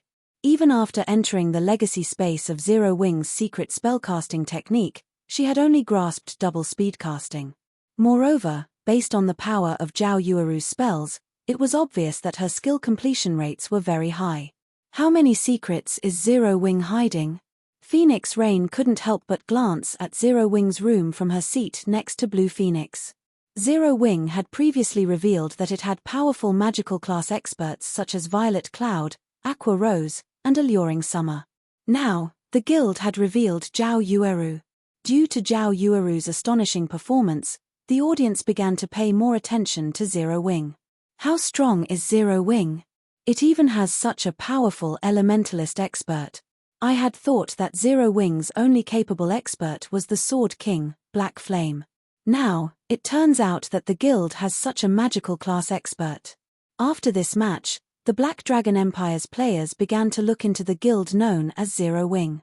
The moment they did, however, they flabbergasted. They had never thought that Zero Wing would be Star Moon Kingdom's #1 guild. This ranking competition is going to be interesting. So, Zero Wing is pretty strong. We'll likely see a change to the Black Dragon Empire's top 10 guild list. Zero Wing should have no problems ranking among the top 10. However, getting into the top 5 will probably be a challenge. After all, the 5 first-rate guilds in our empire have many powerful experts. Why would it be easy to surpass them? While everyone discussed Zero Wing, the various large guilds turned their attention towards the guild as well. They began to search for a method to deal with Zhao Yueru. Although Zhao Yueru's ability to triple speedcast was powerful, she wasn't undefeatable. Following which, the spectators' astonishment grew as they watched one match after another, Zero Wing's 5 representatives improving their battle records. 15 consecutive victories. 20 consecutive victories. 30 consecutive victories. It seemed as if no one could stop Zero Wing's representatives. Not even top adventurer reams and first-rate guilds' top-tier experts were a match for them. In the end, all 5 qualified for the final phase. Zhao Yueru, in particular, had displayed overwhelming power from start to finish. On the other hand, some of the representatives from first-rate guilds and top adventurer teams, who had been expected to make it to the final phase, were disqualified. Zero Wing is too awesome. All 5 of its representatives made it. Even the 5 first-rate guilds couldn't accomplish the feat. I've heard that the Zero Wing guild developing in the Black Dragon Empire is only a branch guild. If even the branch guild is this powerful, how much stronger is the main branch? I think I heard that Zero Wing's branch guild in Lake Heart City has been recruiting members. Once the competition is over, I must go and apply to join the guild. Before anyone had realized it, Zero Wing had become a rival for the Black Dragon Empire's top 5 first-rate guilds. Its fame in the empire skyrocketed. Guild leader, are you sure about giving them so many all-round devices? The outcome of the competition had shocked Gentle Snow. She was very familiar with the standards of Zero Wing's 5 representatives. Although their combat power had increased thanks to the weapons and equipment Shifeng had provided, the improvement was limited. It wasn't possible for them to achieve such exaggerated results. She might have understood if only Zhao Yueru had been victorious, yet despite their assignment to the death groups, the other 4 representatives had won their matches as well. This was unbelievable. Fierce Snake and Negative Life's performances were particularly shocking. They had contended with Refinement Realm experts. In the end, they had relied on superior basic attributes and high skill completion rates, barely defeating their opponents. Gentle Snow had found this outcome incredible. After all, she was fully aware of just how powerful a Refinement Realm expert was. Such experts should have no issues defeating non-Refinement Realm experts, even with 30% higher basic attributes. Furthermore, Fierce Snake and Negative Life's basic attributes weren't much higher than their Refinement Realm opponents. The only explanation for their unexpected performances was the all-round device. Gentle Snow hadn't expected such amazing results from the all-round devices. They were so effective that they allowed Fierce Snake, someone who wasn't even a half-step Refinement Realm expert yet, defeat a Refinement Realm expert. Relax. While the all-round device's production is somewhat costly, we can make as many of it as we want. Shifeng hadn't expected the item to be so effective either. After fighting so many matches, Fierce Snake and the others had obviously improved. If they could continue fighting different Refinement Realm experts, it wouldn't be long before then entered the Refinement Realm as well, becoming cornerstones for Zero Wing. As many as we want. Gentle Snow was at a loss for words as she stared at Shifeng's calm expression. She felt as if this was the first time she had met the man. If it were possible to mass-produce the all-round device, then with Zero Wing's current foundations, they could nurture a batch of Refinement Realm experts in a short time. She would never have dared to dream of such a thing in the past. After the competition's initial phase ended, the true ranking competition that everyone had looked forward to began. Unlike the initial qualifiers, participants that lost a match during the final phase would be eliminated, while those that won would proceed to the next round. Meanwhile, to prevent the various large guilds and adventurer teams' representatives face off against their own, the system would try to assign them to different matches as often as possible. This assured that the various large guilds and adventurer teams could collect the maximum number of points possible. Aside from Zhao Yueru, Fierce Snake and the others were strong enough to rival Refinement Realm experts. In the end, they easily passed the first 3 rounds and ranked among the top 150 in the competition. However, 3 had lost the 4th round due to Refinement Realm expert opponents with epic items. In the end, only Zhao Yueru and Negative Life had won their 4th matches in the final phase. During the 5th round, a Refinement Realm expert with more than 1 epic item had eliminated Negative Life. He had lost with little resistance. Guild leader, Zero Wing is far more powerful than we had expected. What should we do now? The shield warrior named Lonely Castle asked Crimson Fox worriedly in Crimson Castle's VIP room. Although the 2 experts Nine Dragons Emperor had sent had made it to the 5th round, the other 3 representatives had been eliminated in the 2nd match. What's there to worry about? Didn't you see Zhao Yueru's next opponent? Crimson Fox asked unhurriedly as he pointed to the virtual screen above the center stage. What? Lonely Castle was stupefied when he saw the names on the screen. He was instantly elated. Zhao Yueru's opponent for the 5th round was Yi Luofei, the FFF Adventurer Team's vice commander. She had the nickname Frost Empress and was one of the Black Dragon Empire's 4 great elementalists. The Dragon Phoenix Pavilion had even offered her the position of vice commander over its main force to recruit her. Chapter 1418, You Still Aren't Qualified. Chapter 1418, You Still Aren't Qualified. As the current match on the main stage was about to end, everyone shifted their gaze to the screen hovering above the stage, excitement and joy sparkling in their eyes. The next match is going to be awesome. The Frost Empress and Flame Witch. How unfortunate. Both clearly have the strength to rank in the top 30, yet they have to face each other in the 5th round. I wonder who's strongest. Do you even need to ask? It's definitely Yi Luofei. After all, she is the 3rd-ranked elementalist in the Black Dragon Empire. She even ended in the top 20 during the previous competition. In the Black Dragon Empire, practically everybody knew about FFF's Frost Empress. She had soared to fame during the previous ranking competition. Her beautiful face and graceful body had made it into everyone's hearts. Although she hadn't left many battle records in the Black Dragon Empire after the competition, the battle records she had left were terrifying. In one instance, she had annihilated a dark guild by herself. In another instance, she had fought the 5th-ranked player on the Black Dragon Empire's red list, the assassin Hell Prison. To be more specific, Hell Prison had ambushed Yi Luofei. In the end, however, she had defeated the assassin, and he had been forced to retreat. Hell Prison had killed several second-rate guild leaders. Although he had never killed a first-rate guild's leader, he had come very close to succeeding several times. This had earned the various large guilds' hatred. However, they were powerless against the assassin expert, yet after a single failed attempt, Hell Prison had declared that he had given up targeting Yi Luofei. No one knew why he had done so, but the fact that Yi Luofei had forced an assassin like Hell Prison to give up showed how powerful she was. The assassination attempt had been a while ago, Yi Luofei had certainly grown stronger since then. Big Sis Rain, it seems that Zero Wing may be in trouble. Yi Luofei is highly talented. The Secret Pavilion has even labeled her as a monster-level genius. Based on the information we currently have, she has grasped at least 2 combat techniques. Moreover, one of them is an advanced combat technique. The Secret Pavilion has tried to recruit her, but she rejected their offer. Based on our reports, it seems that the Flower of Seven Sins has contacted her as well, Blue Phoenix whispered when she saw the combatants for the next round. If Zero Wing is defeated here and loses its bet with Crimson Castle, Nine Dragons Emperor will use the opportunity to crush Zero Wing's branch guild. The Flower of Seven Sins didn't just contact her in secret, Phoenix Rain said, smiling bitterly.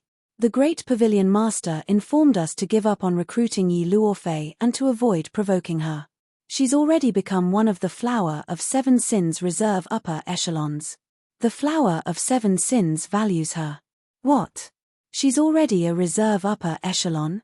Blue Phoenix was shocked, staring at Yi Luofei below the main stage. Although the Flower of Seven Sins was a mysterious organization, the various superpowers had a certain amount of information on it. Like the Secret Pavilion, it was considered a transcendental power. None of the superpowers would dare underestimate it. The requirements to become one of the Flower of Seven Sins' upper echelons were even stricter than those to become a super guild's upper echelon. As the Flower of Seven Sins was an organization of assassins, strength meant everything.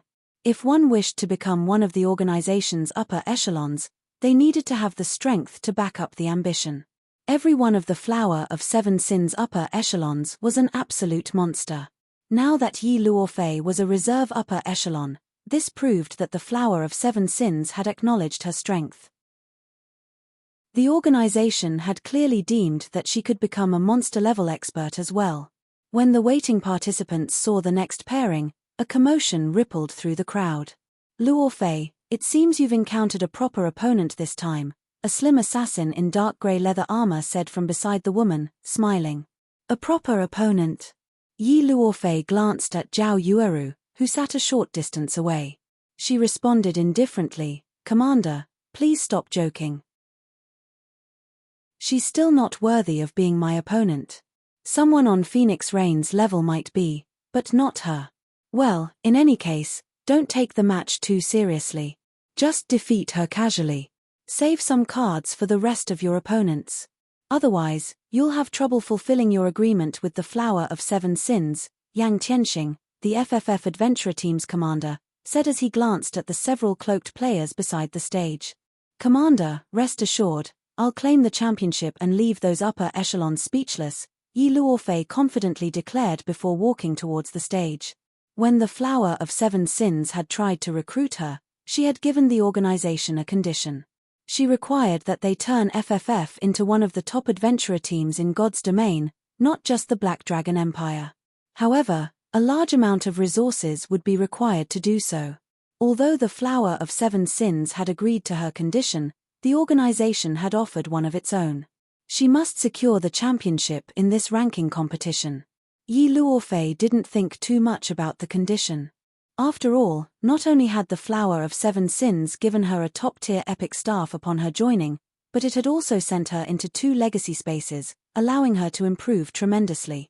She had even broken through to the Void Realm, pushing her 5 senses to their very limits. When Yi Luofei and Zhao Yueru stepped onto the stage, cheers erupted throughout the venue. Not only were they gorgeous, but they were also highly venerated experts. I've always heard that Zero Wing is a one-man guild. I never thought that it would have an expert such as you. I had planned to challenge your guild leader during my previous trip to Stone Forest Town, but I never actually met him. After this match, please convey my request to guild leader Black Flame. Tell him that I'd like to challenge him. The time and location are up to him. Yi Luofei spoke to Zhao Yueru softly. The Flower of Seven Sins had actually given her 2 conditions. If she completed one of them, the organization would agree to her condition, pushing FFF to the heights of God's domain. Obtaining the championship was the first condition. The second was to kill Zero Wing's guild leader, Black Flame. Moreover, the second condition was available long-term. She had watched Black Flame's battle videos. While he was a monster, she was confident of defeating him. The moment Yi Luofei finished speaking, an uproar shook the arena. What's this? Yi Luofei just publicly challenged Zero Wing's guild leader? This is interesting. I wonder if Black Flame will accept the challenge?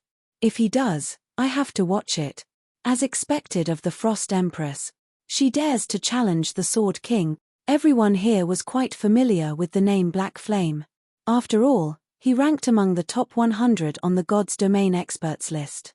The secret pavilion had even given him the nickname Sword King. When he had received it, it had caused quite a stir throughout God's Domain. However, while the crowd cheered over the matter, Zero Wing's members wore ugly expressions. Fierce Snake and the others, who sat below the main stage, were furious. A measly vice commander of an adventurer team had dared to issue their guild leader a challenge. Zero Wing was Star Moon Kingdom's #1 guild. Luo Ifei's blatant challenge was no different than spitting on Zero Wing's reputation. She simply wasn't taking Zero Wing seriously in the least. Ha ha ha. Nicely done. As expected of someone the Flower of Seven Sins has acknowledged. Nine Dragons Emperor laughed in his VIP room. Black Flame really is famous everywhere, Phoenix Rain muttered, sighing as she looked at Zero Wing's room. Although she did not believe that Yi Luofei could defeat Black Flame, this challenge humiliated Zero Wing, Star Moon Kingdom's overlord. If Yi Luofei defeated Zhao Yueru, the challenge would deal an even greater blow to the guild's reputation. You wish to challenge our guild leader? Zhao Yueru's gaze chilled as she glared at Yi Luofei. Unfortunately, you still aren't qualified. Chapter 14-19 Difference in Equipment. Chapter 14-19 Difference in Equipment. Chapter 14-19 Difference in Equipment. As soon as Zhao Yueru finished speaking, she released Frostflame's Wrath's aura. As a fragmented legendary weapon, Frostflame's Wrath could exude a frightening pressure. Once a player equipped it, they could actively suppress this aura, making the staff look like an ordinary item. At the same time, this aura could strengthen the player's aura. With the liberation of Frostflame's Wrath's aura, Zhao Yueru's aura underwent a sudden transformation. Fire and ice-type mana surged towards her in a frenzy, causing the surrounding space to tremble. How can a player have such a powerful aura? Is she really the flame which I've heard about? Why does it seem like the space around her is darker? The participants below stage felt a powerful pressure weigh them down when Zhao Yueru released Frostflame's Wrath's aura. Some participants had even taken an unconscious step back.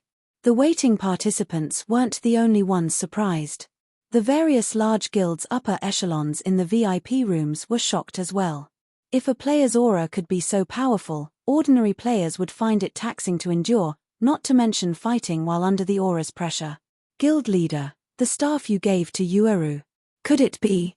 Although Gentle Snow suspected that Frostflame's Wrath might be a fragmented legendary weapon, she wasn't certain. After all, fragmented legendary items were simply too rare in God's Domain. Even now, no one had heard of any of the superpowers obtaining one. Hence, the likelihood of Shifeng possessing a second fragmented legendary item should be abysmally low. That's right. It is indeed a fragmented legendary weapon. Moreover, it is a top-tier fragmented legendary staff suitable for elementalists, Shifeng confirmed, nodding. Gentle Snow was speechless as she processed Shifeng's nonchalant explanation, overwhelmed by shock. Very few people likely had a better idea of how powerful a fragmented legendary item was than her. After all, her current armor was fragmented legendary equipment. It was due to the 7 Luminaries' battle armor that she could contend with peak experts. At the moment, she was only a refinement realm expert. She was worlds apart from Super Guild's peak experts, yet with the power of fragmented legendary equipment, she compensated for the difference in their combat standards. Meanwhile, the fragmented legendary item Zhao Yueru wielded was a weapon, the item that provided the largest boost to a player's combat power. Only now did Gentle Snow understand why Shifeng had agreed to Crimson Fox's bet without hesitation and why he had remained so calm throughout the competition. If peak experts from super guilds participated in this ranking competition, It'd be no different than adults bullying children. Thus, the various superpowers only sent in their newbies that they had nurtured internally. Otherwise, all the players from the various large guilds and adventurer teams would be able to do little more than watch from the sidelines. Meanwhile, although the match had begun on the main stage, neither side hurried to attack. Rather than the expected indifference, surprise colored Yi Luofei's face. She had never expected to feel such an intense pressure from a refinement realm expert like Zhao Yueru. This was the first time something like this had ever happened. I've really underestimated Zero Wing. To think the guild had hidden an expert like you, Yi Luofei commented seriously as she watched her opponent. After getting a good look, however, Yi Luofei smirked as she continued, however, you can only rely on this empty aura. It might be effective against ordinary experts, but it is useless against me. Saying so, Yi Luofei activated her berserk skill. She then began to chant incantations as she wrote runes in the air. Yi Luofei's chanting speed was extremely quick. She wasn't slower than Zhao Yueru in the least. Moreover, compared to Zhao Yueru's chants, Yi Luofei's pronunciation was more accurate. Furthermore, not only did she draw her runes as easily as a graffiti artist, but she also had no inconsistencies. What precise triple speed casting! Blue Phoenix was shocked as she watched the terrifying amount of mana gather around Yi Luofei. Unlike skills, spells had additional variables known as incantations and runes. Meanwhile, due to these two aspects' special characteristics, one could determine the spell's completion rate based on the amount of mana that gathered around the caster even before the spell fully activated. The fact that more mana gathered around Yi Luofei despite both combatants' triple speed casting proved that her skill completion rate was higher. Naturally, her spells would be more powerful. Not one to be outdone, Zhao Yueru had activated Power of Darkness at almost the same time as Yi Luofei activated her Berserk skill, increasing all her basic attributes by 100%. Similarly, Zhao Yueru followed up with triple speed casting. A moment later, both elementalists completed their spells. Waving their staffs simultaneously, they gestured to their opponents. 3 magic arrays suddenly formed behind both elementalists. Normally, Zhao Yueru was limited to double speed casting. She could only triple speed cast due to Frostflame's Wrath. However, she was limited to the most basic Tier 0 spells for her third cast. This time, she had chosen Flame Barrage. As for her other 2 spells, she went with the Tier 1 Flame Spear and Tier 1 Flame Chains. The former possessed extreme destructive power, while the latter had a certain degree of destructive power while allowing her to restrict her enemy. On the other hand, Yi Luofei, who had relied on her own abilities to triple speed cast, had chosen Tier 1 spells for all 3 casts, Frozen Web, Frost Prison, and Ice Blast.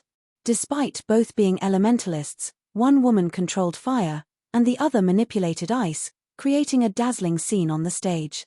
Although you're very strong, it's a pity that your skill completion rates are too low. Your triple speed casting is a mere facade compared to the real deal. Yi Luofei smiled calmly as she watched Zhao Yueru's flames. She then controlled her ice-type spells to meet Zhao Yueru's spells. Unlike melee players, a clash between magical class players did not rely on one's control of their body. Rather, it relied on one's control over an external object. Many of God's domain's spells were ranged. If a magical class player lacked control of their spell, it would be very difficult to hit a moving target. When fire and ice collided, a series of explosions erupted across the stage. Half of the stage transformed into a flaming hell, while the other half had become an icy nightmare. The results were extraordinarily spectacular. However, when their spells clashed, Yi Luofei, who had been confident of her victory, revealed a grim expression. She currently wore 2 pieces of epic equipment, a shirt and a pair of shoes. Her staff was also epic rank, increasing her completion rate with ice-type spells to a certain degree. She could almost achieve an 80% completion rate with all 3 of her spells. No matter how she looked at it, Zhao Yueru's completion rates shouldn't exceed 70%, yet when she pitted her spells against her opponents, her spells were crushed, and Zhao Yueru's spells maintained a significant amount of their power as they continued towards her. This outcome was simply inconceivable. What Yi Luofei didn't know was that Frost Flame's Wrath improved ice and fire-type spells by 1 tier. Although Zhao Yueru had used Tier 1 and Tier 0 spells, they instantly became Tier 2 and Tier 1 spells with Frost Flame's Wrath's buff.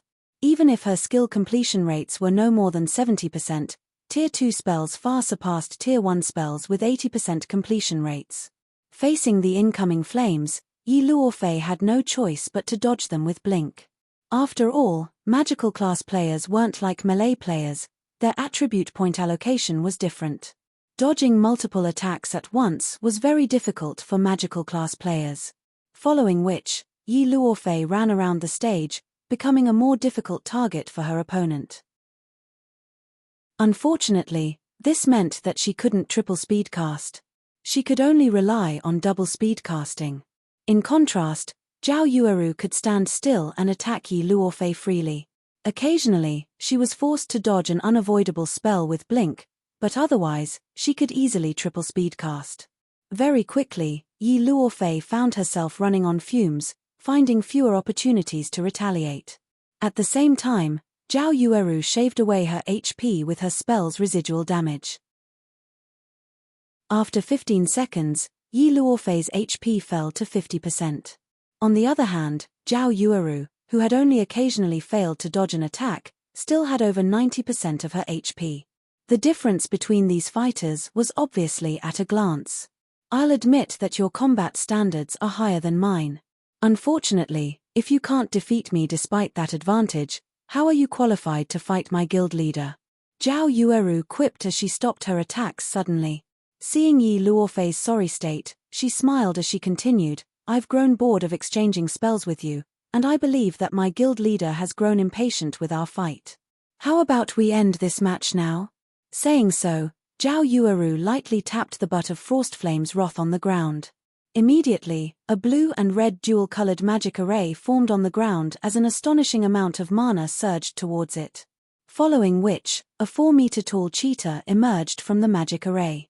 Crimson fire covered the cheetah's head, paws, and tail, while a frosty mist radiated from its body. This cheetah was none other than the Frost Flame cheetah summoned by Frost Flame's Wrath's third activatable skill.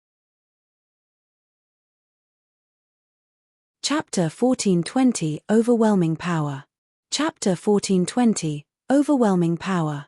Chapter 1420 Overwhelming Power. The tall and mighty Frost Flame cheetah's appearance stupefied everyone in the arena. What? Aren't magic scrolls banned? How did she summon such a powerful monster? That's not right. The system should have imposed the correct restrictions on the stage. She must have summoned the monster with an item's skill. Crap. Even an elementalist can summon such a powerful monster. How is this supposed to be a fair fight? The Mount Frost Flame's Wrath summoned was 1 tier higher than the player that summoned it. Since Zhao Yueru was a tier 1 player, the Frost Flame cheetah she had summoned was a tier 2 lord. Normally, soloing a lord-ranked monster of the same level wasn't a problem for peak experts like Yi Luofei, but if one summoned a lord-ranked monster during a one-on-one PvP battle, their opponent would be at an overwhelming disadvantage if they couldn't do the same. Furthermore, Zhao Yueru had already proven that she had an advantage over Yi Luofei. Now that she had gone a step further and summoned the Frost Flame cheetah, Yi Luofei's chances of winning were non-existent. However, Yi Luofei had no intentions of giving up just yet. She immediately responded by casting the Tier 1 curse, Extreme Frost Waterfall, and the Tier 1 spell, Frost Barrier. Walls of solid ice began to form around Zhao Yueru, trapping her within. Meanwhile, a massive, blue magic array appeared above her, gusts of cold air blasting down from the array. Zhao Yueru didn't attempt to dodge the incoming cold air. Instead, she waved Frost Flame's Wrath and used the Tier 1 spell, Flame Dragon's Dance. Immediately, a crimson magic array formed beneath Zhao Yueru's feet. 2 serpentine dragons of fire then emerged, intertwining as they flew to meet the frost gusts of air. Boom! Boom! Boom! When ice and fire tangled, white mist filled the space above Zhao Yueru. Not only did Flame Dragon's Dance crush Yi Luofei's Extreme Frost Waterfall, but the high temperature also melted the ice walls trapping Zhao Yueru. In the end, Yi Luofei's spells failed to deal even a single point of damage. Even a Tier 1 curse is useless? Yi Luofei was dazed for a brief moment after watching her extreme frost waterfall fail. A Tier 1 curse rivaled Tier 2 spells. Such a spell could even injure Lord-ranked monsters, yet such a powerful attack had been utterly useless against Zhao Yueru's Tier 1 spell. The various guilds' upper echelons in their VIP rooms were stunned. A Tier 1 spell crushed a Tier 1 curse? Just how wide is the attribute gap between these two? Blue Phoenix stared at Zhao Yueru incredulously. There was only one possible explanation. The gap between the women's attributes was just massive, enough to make up for the difference in tiers. Yet, based on the reports, Yi Luofei should have at least 3 epic items on her. With her high level, the woman's basic attributes should be near the peak of God's domain. Even if some players had higher attributes, there should be a limit to how high those attributes could go. After all, epic items were not cabbages that could be purchased at the local market. Sure enough, weapons provide a higher buff than a piece of equipment. Gentle Snow could not help but sigh as she watched her friend's incredible performance. If it were up to her, she'd have a difficult time defeating Yi Luofei without activating twofold Berserk, yet Zhao Yueru easily triumphed despite having a single Berserk skill. Of course, the fact that both women were elementalists was part of the reason. When both combatants were of the same class, the difference between their strength depended on the individual's combat standards, attributes, and skills. However, the main reason for such a gap was the massive difference between their equipment quality. Moreover, Zhao Yueru currently had 3 epic items on her. Among the players in this ranking competition, one could count the number who had 3 epic items on one hand. Hence, Yi Luofei's defeat was natural. As everyone recovered from their shock of seeing Zhao Yueru's attack, the Zero-Wing representative commanded her Frostflame cheetah to pounce on Yi Luofei. Although the Frostflame cheetah was only a Lord-ranked monster, it still posed a significant threat to Tier 1 experts. This was especially true for magical classes, who were not fond of speed-type monsters. Yi Luofei was forced to turn her spells against the Frostflame cheetah while keeping an eye on Zhao Yueru's movements. Seeing the cheetah distract Yi Luofei, Zhao Yueru revealed a smile and waved Frostflame's wrath before pointing it to the sky. A large magic array then covered over half of the stage as it manifested above the fighters. The waiting participants gasped. Despite being below the stage and knowing that they were safe from the current battle, the participants felt the threat of death loom over them. Even a fool could tell that Zhao Yueru had cast a large-scale destruction spell. Die! Zhao Yueru abruptly swung down her staff. Immediately, the entire stage trembled as the area's ice and fire-type mana went berserk. This move was none other than Frostflame Hell, one of Frostflame's Wrath's activatable skills. When activated, it dealt a combination of ice and fire-type damage to all enemies within a 50-yard radius every second for 10 seconds. With the Frostflame cheetah keeping her busy, Yi Luofei had no hope of escaping the AoE in time. Noticing the wave of fire and cold air surge towards her, Yi Luofei activated Frost Barrier, becoming invulnerable to all attacks for a short time. However, despite having upgraded the spell to Tier 1, it would only last for 8 seconds. She was simply delaying the inevitable. The seconds ticked by quickly. When the 8 seconds were finally up, the Frost Barrier shattered, and the rampaging ice and fire-type mana killed Yi Luofei instantly. As Frostflame Hell dissipated, the spectators could see how miserable a large portion of the stage looked. Silence filled the waiting area below the stage. Although the system had announced the victor, none of the waiting participants cheered. Watching this match had inspired a deep despair in every one of them. They all thought that Zhao Yueru had simply been too cruel. First, Zhao Yueru had summoned a Tier 2 Lord to distract her opponent. Then she used a large-scale destruction spell to end the match. Even with a skill that provided invulnerability, Zhao Yueru's spell would eliminate any opponent unless their life-saving skill lasted for more than 10 seconds. As for closing in on Zhao Yueru and facing her in close quarters, such a strategy would be suicidal with the woman's ability to triple speedcast. The closer one was to the spellcaster, the harder spells were to dodge. Players would also have to deal with a Lord-ranked monster harassing them. Who could possibly beat Zhao Yueru in a one-on-one? Her power was overwhelming. To deal with someone like Zhao Yueru, one would need an ally or the ability to summon a powerful monster with their weapons or equipment. Otherwise, the woman was nearly invincible. She lost. Yang Tianxing could not help his bitter smile as he watched Zhao Yueru on the stage. He had never imagined that a monster like Zhao Yueru occupied the Black Dragon Empire. When she got serious, she could even render a peak expert like Yi Luofei utterly powerless. When Yi Luofei resurrected below the stage, her gaze shifted to her previous opponent. Her declaration to challenge Black Flame was nothing more than a joke now. She still found it hard to believe that she had been defeated so easily. Now, she more or less understood why the Flower of Seven Sins' second condition was long-term. She had assumed that the second condition would be easier to fulfill than the first, but looking at it now, it was obvious that the second condition was, by far, the more challenging. In the Flower of Seven Sins' opinion, she wouldn't be capable of defeating Black Flame for some time. Hence, the organization had set this condition. Chapter 1421, Dragon's Graveyard. Chapter 1421, Dragon's Graveyard.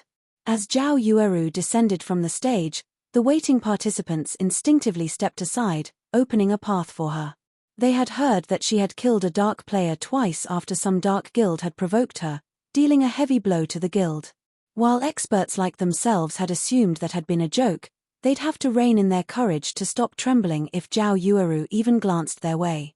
They had to be careful around her. Should they accidentally annoy the woman, they might die the moment they left the city. The flame which is too awesome.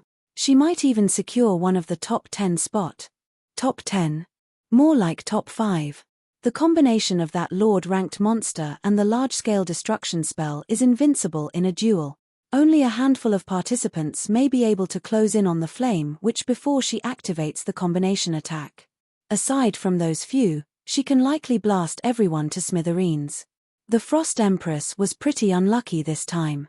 If she hadn't come across the Flame Witch, she might have ranked among the top 15, yet now she won't even stand among the top 50. With the Flame Witch on Zero Wing's side, Zero Wing should get a spot among the top 5 guild rankings. Unlike the participants below the stage, the audience in the stands fell into a heated discussion about Zhao Yueru. They were all curious to see what the woman's rank would be in this competition. As for Yi Luofei, who had been defeated, they couldn't help but lament for her misfortune. Damn it! Why did things end up like this? Crimson Fox cursed as he watched Zhao Yueru step down from the main stage. To think they've hidden a trump card like Zhao Yueru all this time. Zero Wing is quite cunning. Guild leader, what should we do now? Lonely Castle, the shield warrior beside Crimson Fox, asked anxiously. The higher one ranked in the competition, the more points they would receive. Moreover, the point scale was steep. Players that ranked between 1000th and 501st would receive 5 points. Players' points would double if they ranked between 500th and 249th, increasing to 10 points. Meanwhile, players that made it to the third round would be awarded 20 points, 50 points if they reached the fourth round and 100 points for the fifth round.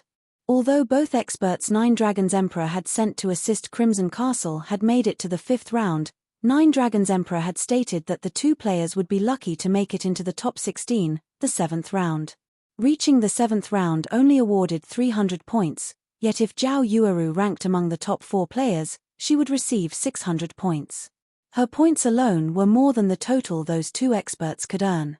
If Zhao Yueru were lucky and made it into the finals, she would be awarded 1,000 points. She could earn more points than Crimson Castle's 5 representatives together. For now, hand the epic items Nine Dragons Emperor loaned us to those two experts. Our priority is to ensure that both reach the 7th round. As for Zero Wing, it is still unknown whether or not Zhao Yueru makes it to the semifinals. If she encounters one of those few melee experts, she could lose. If she faces Yang Tianxing, her success will immediately come to a halt, Crimson Fox said as he glanced at Yang Tianxing, FFF's commander. Before Yi Luofei had risen to prominence, the FFF adventurer team had stood at the top in the Black Dragon Empire due to Yang Tianxing. Even before God's Domain launched, Yang Tianxing had been a famous peak expert in the virtual gaming world for many years. Now, he was the number 2 assassin in the Black Dragon Empire. Hell Prison, who had attempted to assassinate Yi Luofei, only ranked 4th on the Black Dragon Empire's assassin ranking list. Hell Prison alone was capable of rendering the Empire's various large guilds helpless. Meanwhile, Yang Tianxing was even more powerful than the assassin. Hence, the Empire's guilds feared and respected the FFF adventurer team. Understood. Lonely Castle saw the reasoning in Crimson Fox's words. Although it was possible that Zhao Yue could rank among the top 5, it was only a possibility. If she were unlucky, she might encounter an expert that could counter her combat method in the next round and eliminate her. Unfortunately, while Crimson Fox's hope was nice, the reality was far from it. As the competition progressed, Zhao Yueru secured impressive victories during her 6th and 7th matches, making her way into the quarterfinals. She was only 1 round away from ranking among the top 4 competitors. In contrast, Crimson Castle's progress halted in the 7th round. In the end, the guild only racked up 630 points.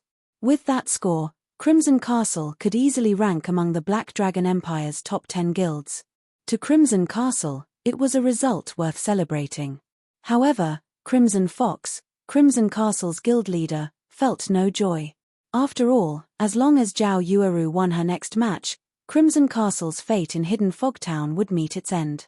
If Crimson Castle couldn't take control of Hidden Fog Town, the threat it posed to Zero Wing would decrease drastically. If that happened, Nine Dragons Emperor would turn away from the guild. Without Nine Dragons Emperor's support, Crimson Castle's dream of becoming a first-rate guild would remain a dream. After all, Crimson Castle was relatively weak among the second-rate guilds. A titan like the Dragon Phoenix Pavilion only offered support due to its threat to Zero Wing. Please, don't let her pass. Crimson Fox silently prayed as he watched the screen above the stage. At the end of each round, the system would randomly generate pairings for the new fight. Seeing the player IDs flicker on the virtual screen, Crimson Fox's heart began to pound. Once the quarterfinals pairings were determined, he was ecstatic. Wonderful. The heavens haven't forsaken Crimson Castle. Crimson Fox was overjoyed when he saw that the first match was a fight between Zhao Yueru and Yang Tianxing. As long as Crimson Castle won its bet with Zero Wing, its status as a first-rate guild was guaranteed. A first-rate guild. Countless guilds dreamed of achieving such glory. The flame which is in danger now. Yang Tianxing ranks 2nd among assassins and is known for his speed. The flame which won't be able to execute her combination attack so easily against him. Even if the flame which loses, she'll have nothing to be ashamed of. After all, she has a class disadvantage. But Yang Tianxing's win isn't certain. It isn't so easy to close in on an elementalist who can triple casting. If his timing isn't right when he closes in on the Flame Witch, he might die instantly. The Flame Witch's damage is no laughing matter. She even instant-killed a shield warrior while full HP and shield wall active. Killing a glass cannon like Yang Tianxing would be a piece of cake for her. Everyone cheered and chatted as they watched Zhao Yueru and Yang Tianxing approach to the main stage. As the timer above the main stage began to count down, Yang Tianxing turned towards Zero Wing's VIP room and announced, "Guild leader Black Flame, this humble man has heard that your guild intends to auction adventure houses in Stone Forest Town. If I win this match, would you allocate a slot for the FFF adventurer team? Of course, if I lose, I will hand over 10,000 magic crystals and a treasure map for the dragon's graveyard." When Yang Tianxing finished speaking, the venue fell silent, dumbfounded by his bet. Everyone's first reaction was to question his intentions. Shouldn't he be trying to avenge Yi Luofei? Shouldn't he have made some valiant remark about defeating Zhao Yueru? Yet, the FFF's commander, one of the Black Dragon Empire's famous top adventurer teams, had just publicly declared his intention of garrisoning in Stone Forest Town. Garrisoning in Stone Forest Town wouldn't have been overly surprising. A top adventurer team occupying a guild town was always good news for the guild, yet based on Yang Tianxing's request, it seemed as if the right to garrison in Stone Forest Town was extremely precious. He had even bet 10,000 magic crystals and a treasure map for the right. The treasure map he had gambled was even related to the dragon's graveyard. This was just ludicrous. Chapter 1422, Forbidden Lands Treasure. Chapter 1422, Forbidden Lands Treasure. Chapter 1422, Forbidden Lands Treasure. What's going on? Has Yang Tianxing lost his mind? If I recall correctly, Stone Forest Town has a relatively effective battle arena. Some of the top-ranking participants in the previous competition had gone there as well. But what's so good about the town? Does he really have to go this far? Isn't it just a guild town? FFF is one of the top 5 adventurer teams in our empire. Even first-rate guilds would beg FFF to occupy their towns. I'm pretty sure FFF can gain access to Stone Forest Town just by asking. What? Don't you know? Many experts are trying to train in Stone Forest Town's battle arena. I've heard that the advanced combat rooms are super amazing. They can create a perfect replica of the player that enters the room. The replica can even execute all of the player's skills and spells at 100% completion rate. Those rooms are more effective than fighting an expert of the same caliber. That's right. Firecloud Fox's Remnant Cloud and Graceful Moon visited Stone Forest Town's battle arena and used the advanced combat rooms multiple times. Both managed to rank among the top 500 in this competition. Their performance was significantly more impressive than last time. Remnant Cloud's combat power has improved so much that he even beat his old rivals. Stone Forest Town doesn't only have its battle arena. It also has an advanced auction house with a built-in bartering function. Due to the battle arena and the advanced auction house, Stone Forest Town has become Starmoon Kingdom's undisputed #1 guild town. I've heard about that, too. Many top and well-known adventurer teams in Starmoon Kingdom and several neighboring kingdoms are trying to garrison in Stone Forest Town. Unfortunately, Zero Wing only plans to open 5 adventurer houses to the public. The various adventurer teams are frantically collecting funds. When the time comes, the competition for those adventurer houses will be intense. Though, it is surprising that even an adventurer team like FFF is interested in the town. For a time, many people, both in and outside of the arena, discussed Zero Wing's Stone Forest Town. Many of the Empire's players began to gain some understanding of the guild town. When the advanced combat rooms, in particular, came up in conversation, many expert players' eyes shone with excitement. Players were more interested in improving their skill completion rates than fighting experts of the same caliber. Most layers of their standards plateaued around 80% skill completion rates. Only after achieving an 85% skill completion rate could they truly exert 100% of their skills power and effects. Now that they knew they had an opportunity to improve their skill completion rates, why would they ignore it? While the players in the spectator stands discussed Stone Forest Town, the various guilds' upper echelons in the VIP rooms glared at Yang Tianxing. Has Yang Tianxing lost his mind? He's using the Dragon's Graveyard's treasure map as a wager. Doesn't he know what the Dragon's Graveyard is? When the upper echelons heard the proposed bet, their eyes became bloodshot with anger. While the majority of the Black Dragon Empire's guilds didn't know about the Dragon's Graveyard, first- and second-rate guilds such as theirs had investigated the area. Naturally, they had some understanding of the treasure map. One of the reasons for the Black Dragon Empire's names was the Dragon's Graveyard within its territory. According to legend, the Dragon's Graveyard had been home to the Black Dragon tribe. However, for some unknown reason, that location had become a dragon graveyard. Dragons were known for their love of treasure. Needless to say, dragons' habitats would contain unimaginable treasures. Although the Black Dragon Empire had embarked on several expeditions into the Dragon's Graveyard, the Empire had eventually given up on the map and labeled it a forbidden land due to the severe losses it suffered during such expeditions. If one had a treasure map for the area, they could gain frightening wealth.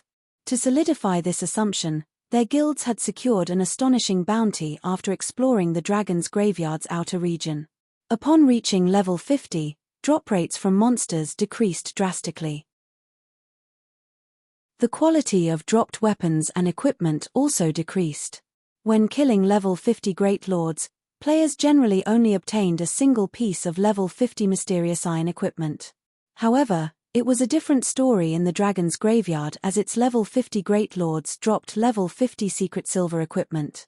Meanwhile, a treasure map was akin to a treasure chest, but unlike treasure chests, players had to hunt down their prize after obtaining the map. Fortunately, the extra step meant greater rewards. Treasure maps weren't differentiated by rank, either. Rather, the value of a treasure map was based on the danger of its location. As a forbidden land, the dragon's graveyard's treasure map would likely lead to more than one epic item. Why wouldn't they be jealous? The only problem was the graveyard's severe environment. Upon entering the map, players' combat power would fall below 10%. Players would also find it difficult to activate Tier 1 skills and spells. Generally, they were limited to Tier 0 abilities. Players had to pay a hefty price to deal with a level 50 Great Lord. Furthermore, Great Lord-ranked monsters were common in the dragon's graveyard. There were also quite a few Grand Lords.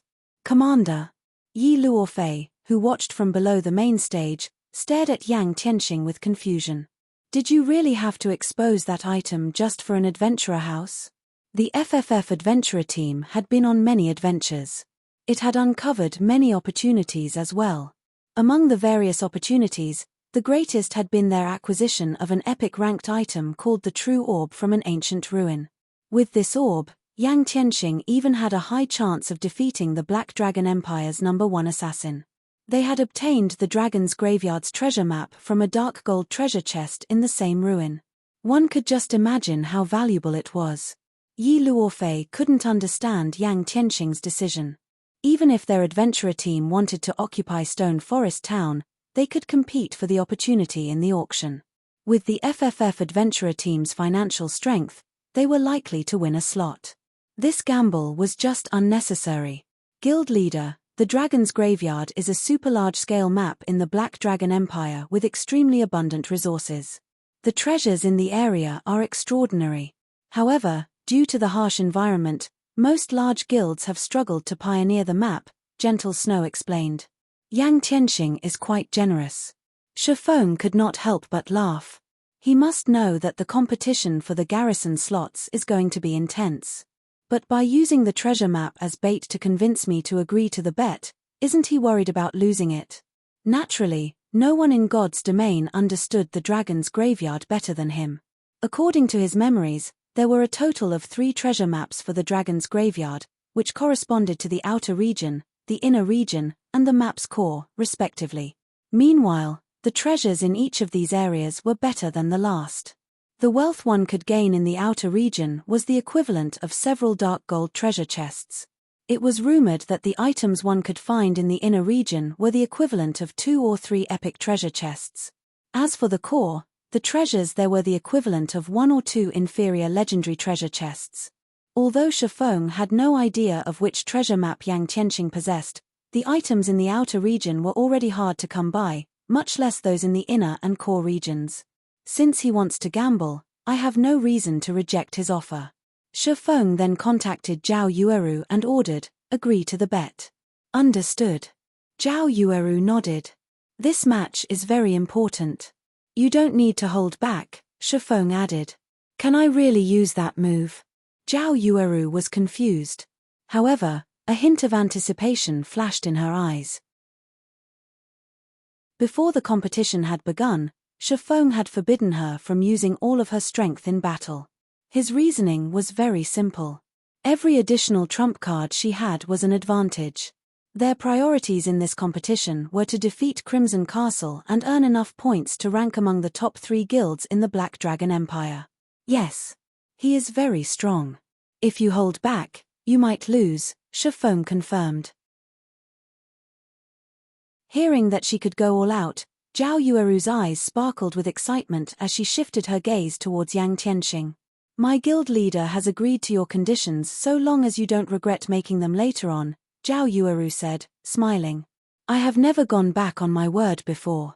Besides, I made the bet in front of so many people, Yang Tianxing responded, smiling. Since we have an agreement, let us begin.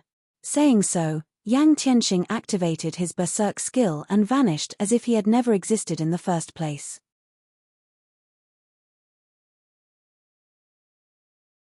Chapter 1423, Flame Witch. Chapter 1423, Flame Witch. Chapter 1423, Flame Witch.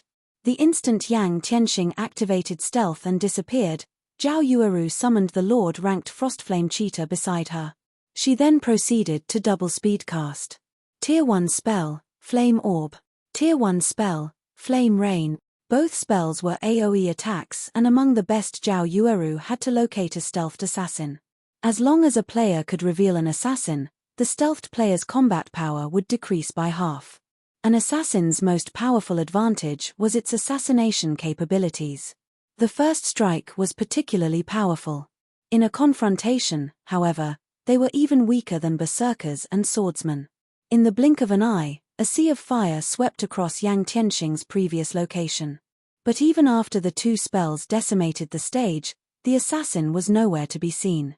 The flame witch reacted so quickly, but she still couldn't expose Yang Tianxing. How fast is he? As expected of the second-ranked assassin in the Empire. His concealment technique is amazing. Despite seeing him the moment he disappeared, I still can't lock onto his aura.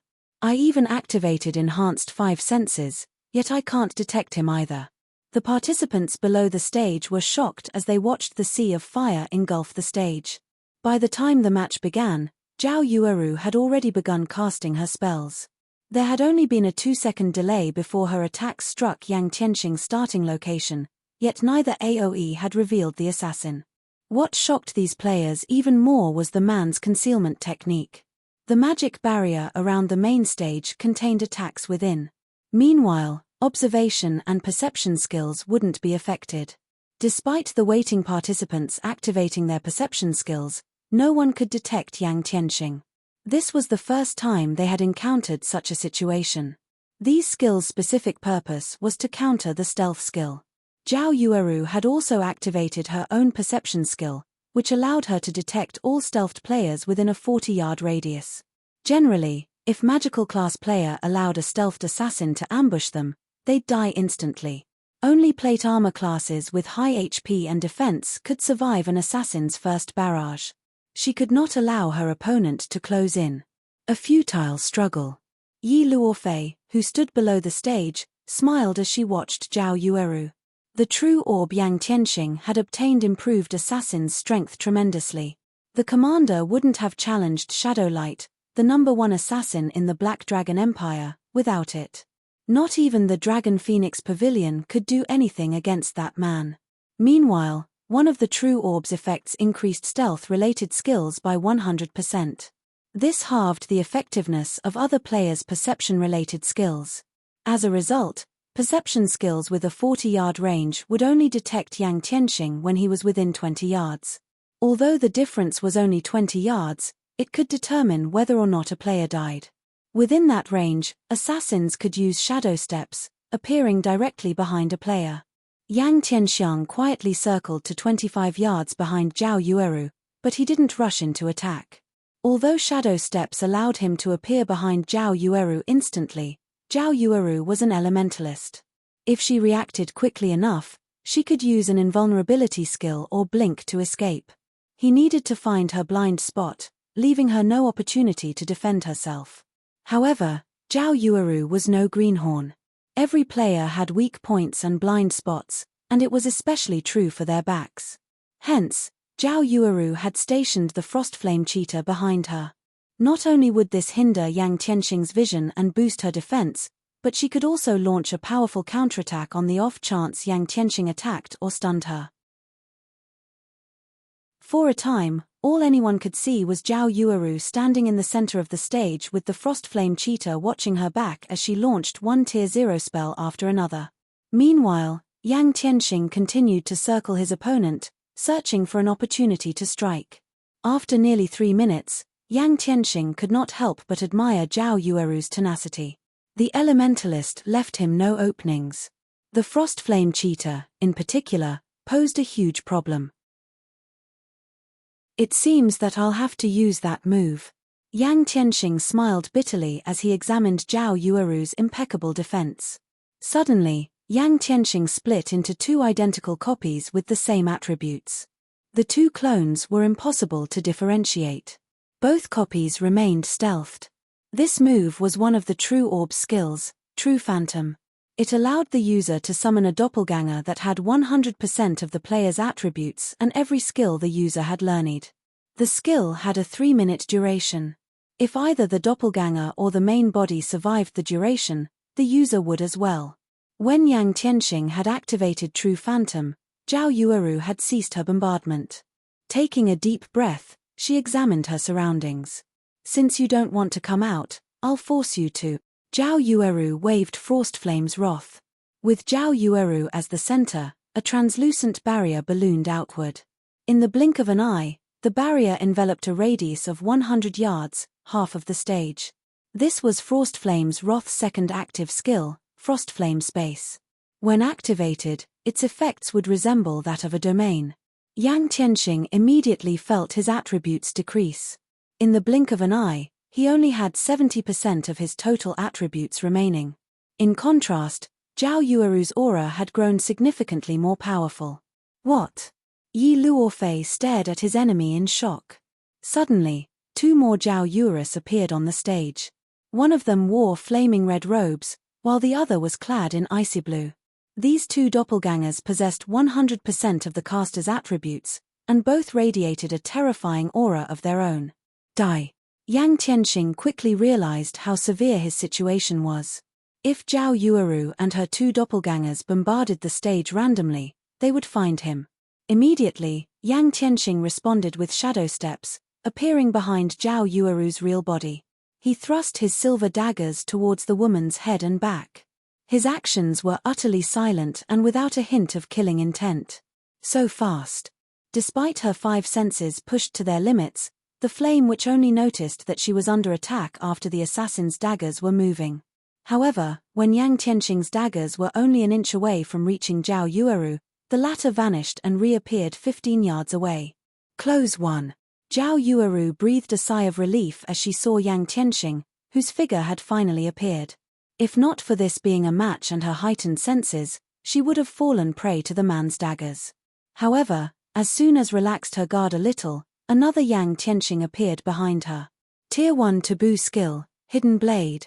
The Yang Tianxing vanished again before immediately reappearing before the elementalist. Before Zhao Yueru could react, 6 black shadows flew towards Zhao Yueru's heart, each attack dealing over -30,000 damage. The woman's HP instantly plummeted to 0. What? Everyone in the arena was dumbfounded when they saw Zhao Yueru hit the ground. Who could possibly avoid such an attack? Despite everyone's belief that the match was over, the bell never signified its end. Unexpectedly, Zhao Yueru's doppelgangers smiled from beside her real body. Both responded by waving their staffs. Chapter 1424, Cataclysmic Spell. Chapter 1424, Cataclysmic Spell. Chapter 1424, Cataclysmic Spell. She's not dead. This is a lie, right? Didn't he kill her main body?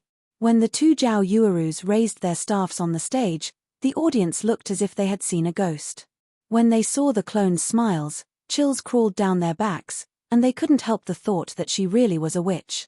God's domain had many doppelganger skills to offer, but they had never heard of one that allowed the doppelgangers to continue moving after the main body had died. Impossible. Could she also? Yi Luofei stared at the elementalist clones in red and blue in shock. The situation had also caught Yang Tianxing off guard. 2 magic arrays appeared behind each of the 2 Zhao Yuerus and immediately, the ice and fire type mana on the stage went berserk as it formed a tornado of frost and flame. Like a whale inhaling water, the 4 magic arrays devoured the mana. 4 walls of ice trapped the assassin clone that had killed Zhao Yueru's original body. At the same time, flames emerged from the ground and swept down from the sky, completing Yang Tianxing's confinement. Without warning, the frost flame cheetah pounced on the other Yang Tianxing. Since the man had already left stealth, his combat power had decreased by half. Although the frost flame cheetah couldn't kill Yang Tianxing, it was more than enough to distract him for a moment. Realizing the danger he was in, Yang Tianxing hurriedly controlled his copy within the walls of ice and used wind steps, taking advantage of the brief invulnerability effect the skill provided to block Zhao Yueru's fire spell. He then used shadow assault on an ice wall in an attempt to break free from the frost barrier. Yet, before his two daggers could reach the frost barrier, an ice wall appeared and blocked his weapon's advance. When his daggers struck on the ice wall, they merely cracked it, they did not shatter the barrier. If he wanted to shatter the ice wall, he would need to attack again. Although Ice Wall was only a Tier 0 spell, it was as strong as a Tier 1 spell due to Frostflame's Wrath's buff. Ordinary players couldn't even shatter a Tier 0 ice wall easily, much less a Tier 1 ice wall. Although Yang Tianxing was a peak expert, at the end of the day, the assassin class didn't specialize in strength. If he were a peak berserker expert, however, he might have a chance of shattering a Tier 1 ice wall with a single attack. After Wind Step's brief invulnerability ended, Yang Tianxing reluctantly activated Vanish before shattering the ice wall before him. But Zhao Yueru had no intention of letting the man escape. Without chants or runes, she cast another ice wall to block Yang Tianxing's path. Vanish only provided 1 second of invulnerability. When that second ended, the flame-type Zhao Yueru threw 2 Tier 1 fire spells into the frost barrier. Without any invulnerability skills left and his shadow steps still on cooldown, Yang Tianxing had nothing left to counter the incoming fire spells. In addition, the Flame Witch's 2 spells were AoEs and impossible to block with his weapons. As a result, the 2 flame spells, enhanced by Frostflame's Wrath to Tier 2 spells, killed the Yang Tianxing in the frost barrier instantly. Now, only the Yang Tianxing the Frostflame cheetah had pinned down remained. What a brutish way to fight. Crap. Wouldn't this be considered quadruple casting? The Flame Witch is invincible. The way Zhao Yueru fought stunned the audience. Her 2 doppelgangers could actually double cast. It wasn't much different than if she had cast 4 spells simultaneously. Moreover, all 4 spells were under her full control. To make matters worse, all 4 spells were overwhelmingly powerful. A doppelganger? Zhao Yueru muttered as she watched the Yang Tianxing in the frost barrier disappear before turning to the assassin retreating from her. Revealing a smile, she muttered, "Do you think you're safe just because you put some distance between us?" Immediately, Zhao Yueru's ice and fire-type doppelgangers began to double-cast again. With Yuan Tianxing's speed, he'd be difficult to trap with frost barrier again. Hence, Zhao Yueru didn't use the same approach. Instead, she switched to Tier 1 spells that focused on crowds. In the next moment, over 70 fire arrows, fireballs, ice spears, and ice arrows formed behind the doppelgangers. These spells then flew towards their target. Everyone fell silent as they watched the ice and fire-type spells fill the sky. Moreover, Zhao Yueru's control over these spells was exceptionally precise. Despite Yang Tianxing moving so quickly that he left behind after images, most of the elementalist spells struck the assassin. As a result, Yang Tianxing was forced to block the incoming attacks with his weapons and had no choice but to use wind steps to defend himself. However, while Yang Tianxing's speed was astonishing to ordinary players, to Zhao Yueru, whose physique had improved by 50% thanks to Frostflame space, Yang Tianxing wasn't particularly fast. At best, he was only as fast as an ordinary expert. She had no issues landing her attacks. Meanwhile, the agility-specialized assassins couldn't easily block spells with Tier 2 power. Yang Tianxing's HP fell with each hit he took. It was only a matter of time before his opponent carved it all away. As they watched, the participants below the stage felt goosebumps cover their skin. How was this a one-on-one fight? It wasn't any different than facing a 20-man magical team's bombardment. Who could survive such ruthless attacks? In the past, these players had assumed that the assassin class countered magical classes, but Zhao Yueru had destroyed that idea. She had actually hidden her strength during our fight. Frustration and rage burned in Yi Luofei's gaze as she glared at Zhao Yueru. She wasn't particularly frustrated about her defeat. After all, she had suffered countless losses before becoming famous, But this was the first time she had met someone who could best her while hiding so much of their prowess. Moreover, she and her opponent were nearly the same age. On the stage, Yang Tianxing struggled to hold on and was forced to use Vanish, disappearing again.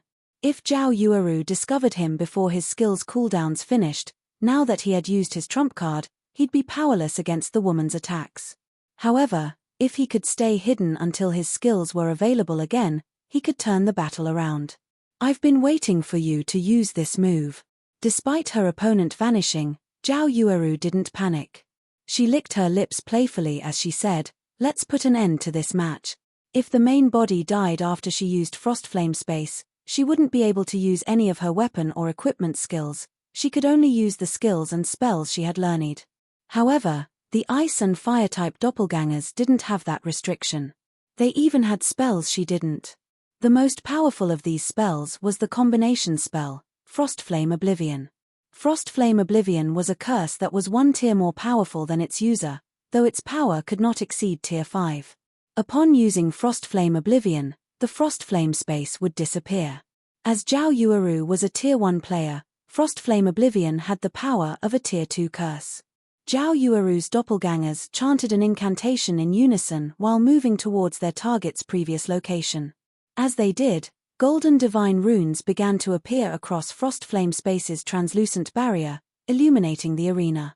The area's ambient mana decreased rapidly as it flowed into Frostflame Space. This increased the mana density inside the barrier to a frightening level. The spectators outside of the main stage squirmed uncomfortably as the venue's mana density decreased. What kind of spell is that? What is she trying to do? Although the audience didn't understand the elementalist's actions, goosebumps covered their bodies. It felt as if Armageddon were coming for them. Moreover, this feeling grew as time passed. Meanwhile, Yang Tianxing felt the sensation intensely from inside the Frostflame Space. She couldn't be. A possibility suddenly dawned on Yang Tianxing. Immediately, he dashed towards Zhao Yueru. Sadly, he was already too late. The Ice and Fire-type doppelgangers only needed 2 seconds to cast Frostflame Oblivion. By the time Yang Tianxing had felt that something was amiss, the 2 doppelgangers had channeled the spell for over a second. The assassin could never cross 50 yards and launch an attack in that time. "Let's end this." Both doppelgangers pointed their Frostflame's wraths towards the sky as a pillar of fire and a pillar of cold air shot upward, striking the magic barrier. Suddenly, the Frostflame Space cracked as the horrific power of ice and fire annihilated everything within the space. Yang Tianxing was obliterated. Cracks continued to spread across the barrier. The area within Frostflame Space only calmed after 5 seconds. Nothing was left. Yang Tianxing, the Frostflame Cheetah, and Zhao Yueru's doppelgangers. They all disappeared. However, after the Frostflame Space faded, Zhao Yueru's main body reformed on the stage. At the same time, the bell signifying the end of the match rang, while the large screen above the stage displayed the victor. Zhao Yueru.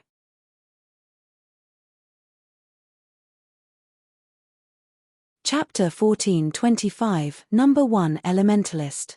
Chapter 1425, Number 1 Elementalist. Chapter 1425, Number 1 Elementalist. When Zhao Yueru's name appeared on the screen above the main stage, the venue fell silent as everyone turned to the elementalist incredulously. They wouldn't have been so shocked if Zhao Yueru had simply defeated Yang Tianxing. But the woman had displayed overwhelmingly destructive power. If she were capable of disintegrating everything within a 100-yard radius of herself, who could ever challenge her in a one-on-one PvP match? With that terrifying spell, who could possibly stand up against the Flame Witch? Crap. She beat the second-ranked assassin just like that. Is she an NPC? With such frightening strength and spells, the Flame Witch won't have any issues winning the championship. That's right. Even if she doesn't win, she should rank first on the Empire's Elementalist ranking list. I never thought that Zero Wing had an expert like this. No wonder Zero Wing had become Starmoon Kingdom's overlord. I'm sure it won't be long before Zero Wing joins the ranks of first-rate guilds in the Black Dragon Empire. Zhao Yueru had inspired shock and awe in the crowd. With such an AoE powerhouse, other guilds would have to think twice before starting a war with Zero Wing in the fields. Zhao Yueru's firepower alone could likely rival that of a 100-man expert team. We lost. Crimson Fox stared at Zhao Yueru in a daze. At this point, he truly regretted challenging Shifeng to a bet. He hadn't imagined that Zero Wing had hidden a trump card like Zhao Yueru. Now, Crimson Castle had lost all hope of obtaining Hidden Fog Town. Meanwhile, Zero Wing would become Lakeheart City's undisputed overlord once it secured the town. Even with Nine Dragons Emperor's support, Crimson Castle could never compete with Zero Wing. Guild leader, are we really going to give up on Hidden Fog Town? Lonely Castle asked, reluctance coloring his face. Give up? Crimson Fox shook his head as he suddenly thought of an idea. Sneering, he said, while it is true that Crimson Castle has to give up on capturing Hidden Fog Town, that doesn't mean that other guilds cannot try. Notify the other guilds immediately and tell them to prepare the necessary manpower. Although we cannot offer any of our forces, we can supply information, weapons, equipment, and siege tools. Understood. Lonely Castle smiled as he listened to Crimson Fox's plan. Hidden Fog Town wouldn't be easy to raid.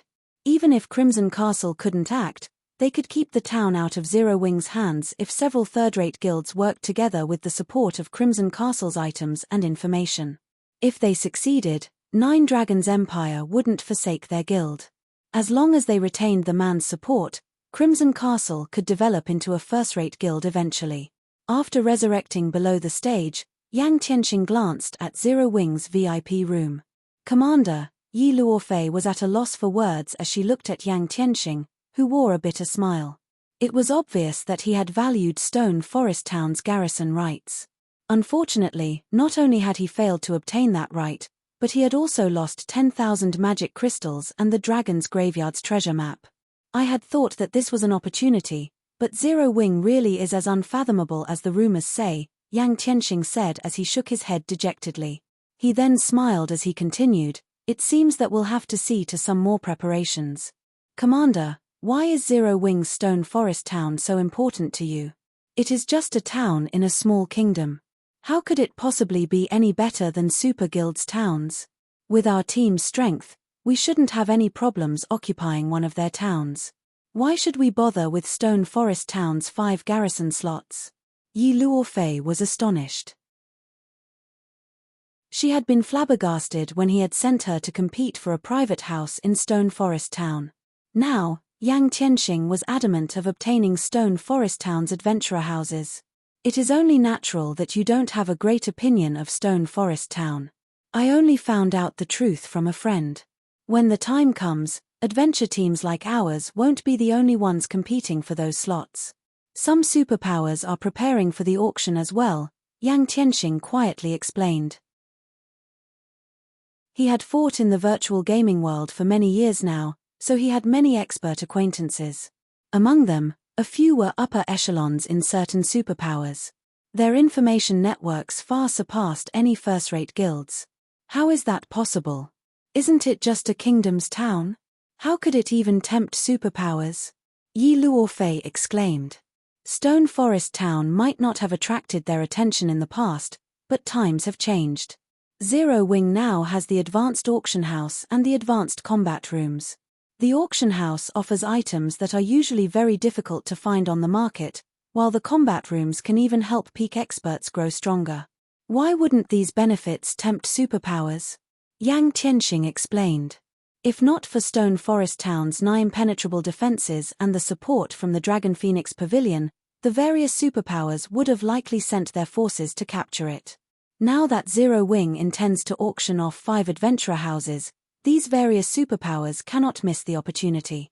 Furthermore, the adventurer teams that set up in Stone Forest Town will be required to sign a contract with Zero Wing. There is no doubt that the contracted adventurer teams will receive exclusive benefits.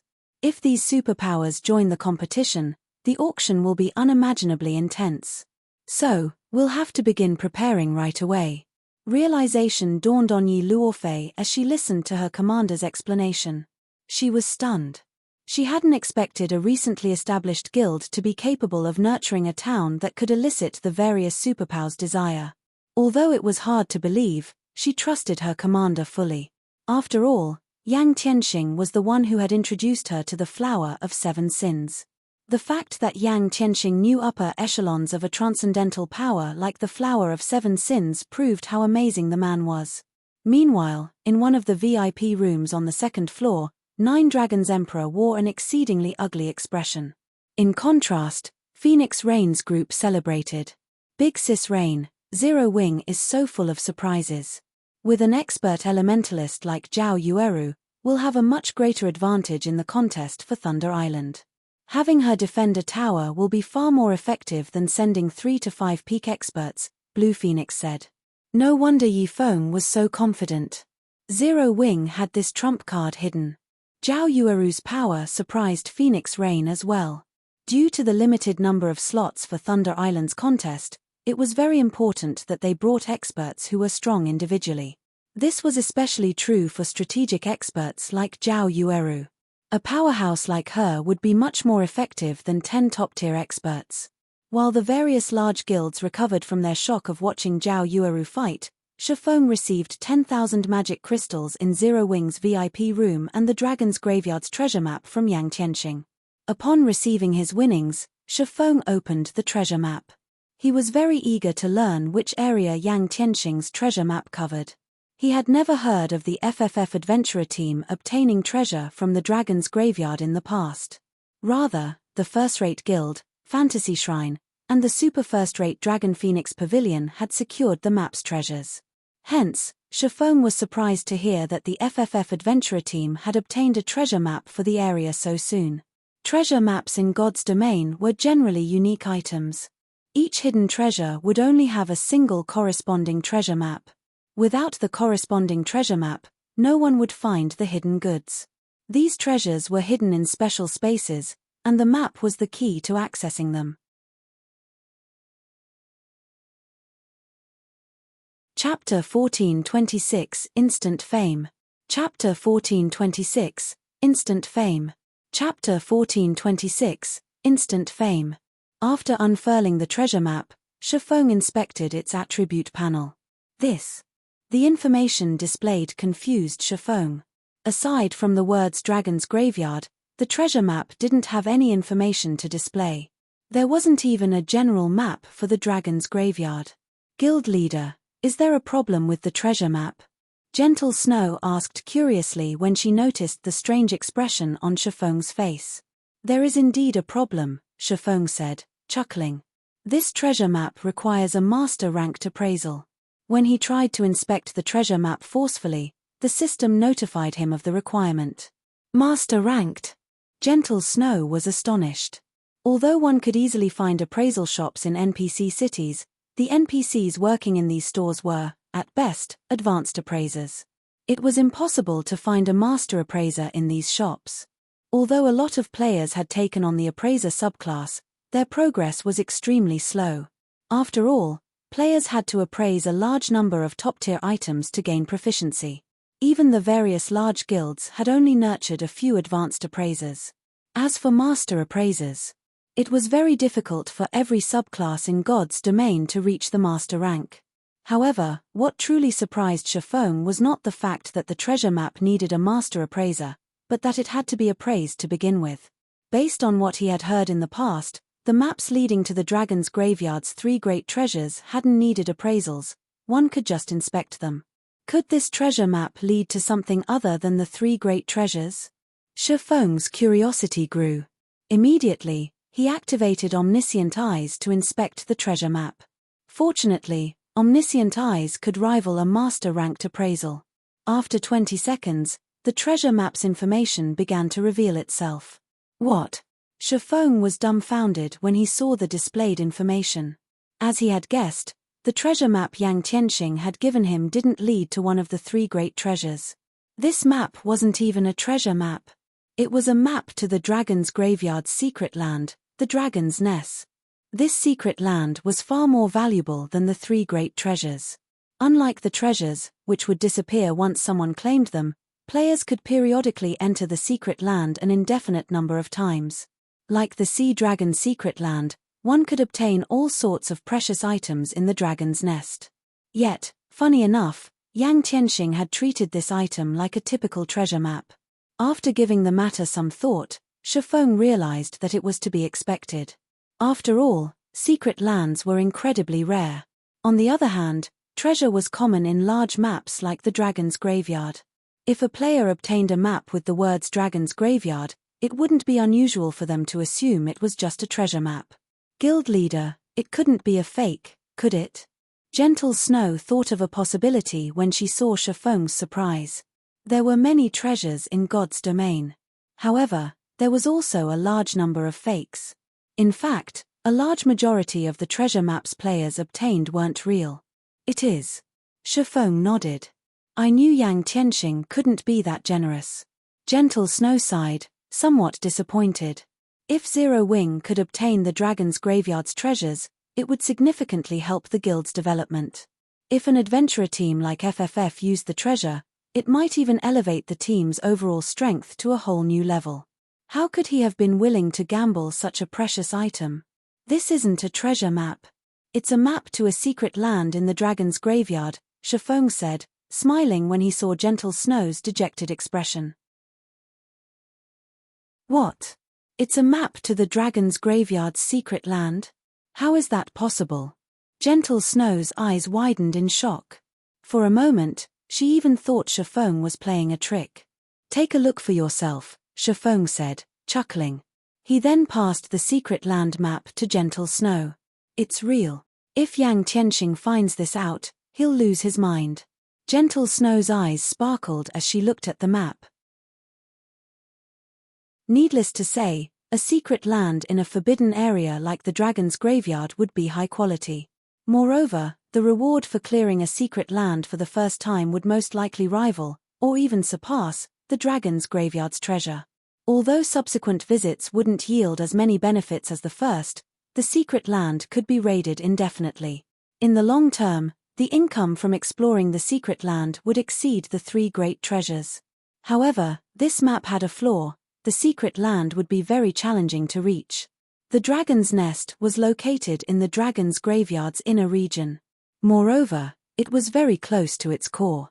Currently, the Black Dragon Empire's various large guilds were struggling to explore the outer region, much less the inner area. Before they could reach the secret land, the monsters in the inner region would likely wipe them out. However, Gentle Snow did not know that Shifeng had already prepared to visit the dragon's nest. While the other large guilds might have trouble reaching the inner region, the same could not be said for Shifeng. After all, he had the all-round device. He didn't need to worry about the low mana density in the dragon's graveyard. Moreover, the dragon's nest only opened once a week. They still had 2 days until the next reset. It would be a huge waste not to visit the secret land. The only problem was that he needed more all-round devices. After Zhao Yueru's match with Yang Tianxing, the competition proceeded as usual. With each match, the audience's passion grew. After all, aside from Zhao Yueru, the weakest players who made it to the quarterfinals had reached the Flowing Water Realm. However, faced with Zhao Yueru's unreasonable frost flame space, even peak experts would succumb to death. In this competition, players' cooldowns would reset upon finishing a match, and this included their weapons and equipment skills. As a result, Zhao Yueru could use Frost Flame Space and Frost Flame Oblivion in every one of her matches. If her main body remained alive, she could use Frost Flame Hell as well. With the stage's limited amount of space to move around, her opponents had no hope of dodging both of her large-scale destruction spells. In the end, Zhao Yueru had won the championship, becoming the greatest dark horse in the competition this time around. At the same time, the Flame Witch's name resounded throughout the Black Dragon Empire as Zhao Yueru became the Empire's #1 elementalist. As for this uproar's main perpetrator, Zhao Yueru found this situation somewhat unbelievable. If this had been a competition of combat standards, she wouldn't have made it into the top 30, yet she had won the competition with the help of the Frost Flame's wrath. The strength of a fragmented legendary weapon had her mesmerized. Unsurprisingly, Zero Wing had become the #1 guild in this ranking competition and obtained the invitation to participate in the Secret Pavilion's upcoming internal auction. The Black Dragon Empire's official forums were ablaze with activity. Nobody could have imagined that a previously unknown guild would rise to become the competition's top guild. Zhao Yueru's astonishing prowess fascinated the Empire's players. She was the perfect combination of beauty and violence. Zero Wing will definitely rise in the Black Dragon Empire now. I heard that Zero Wing has been recruiting members in Lakeheart City. I'm going to apply when I have time. For a time, players swarmed Zero Wing's residence in Lakeheart City. Far more players wanted to join the guild than Gentle Snow had anticipated. To accommodate more members in the branch guild, she began her preparations to capture Hidden Fog Town, using this opportunity to develop her corner of Zero Wing. Big Sis Snow, over 10,000 third-rate guild members, who are allied with Crimson Castle, have secretly gathered at the guild's residence in Lakeheart City. Moreover, this number is rapidly climbing. By the looks of it, it seems as if they intend to rush towards Hidden Fog Town. Unknown players have also ambushed many of our members grinding near the town. I suspect that this is Crimson Castle's doing. Crimson Fox is quite persistent. Since he can't take action openly, he's moving against us in secret. Gentle Snow frowned as she listened to her subordinate's report. Clearly, their previous agreement with Crimson Castle had been a farce. They're moving in secret. Revealing a faint smile, Shafeng reasoned, it seems that if we don't teach these guilds a proper lesson, they'll assume that Zero Wing is easy to bully. Since Crimson Fox has gone back on his word, he can't blame me for refusing to show mercy. You're tuning in to the Celestial War YouTube channel. Don't forget to subscribe and join us on this journey to catch the most captivating stories.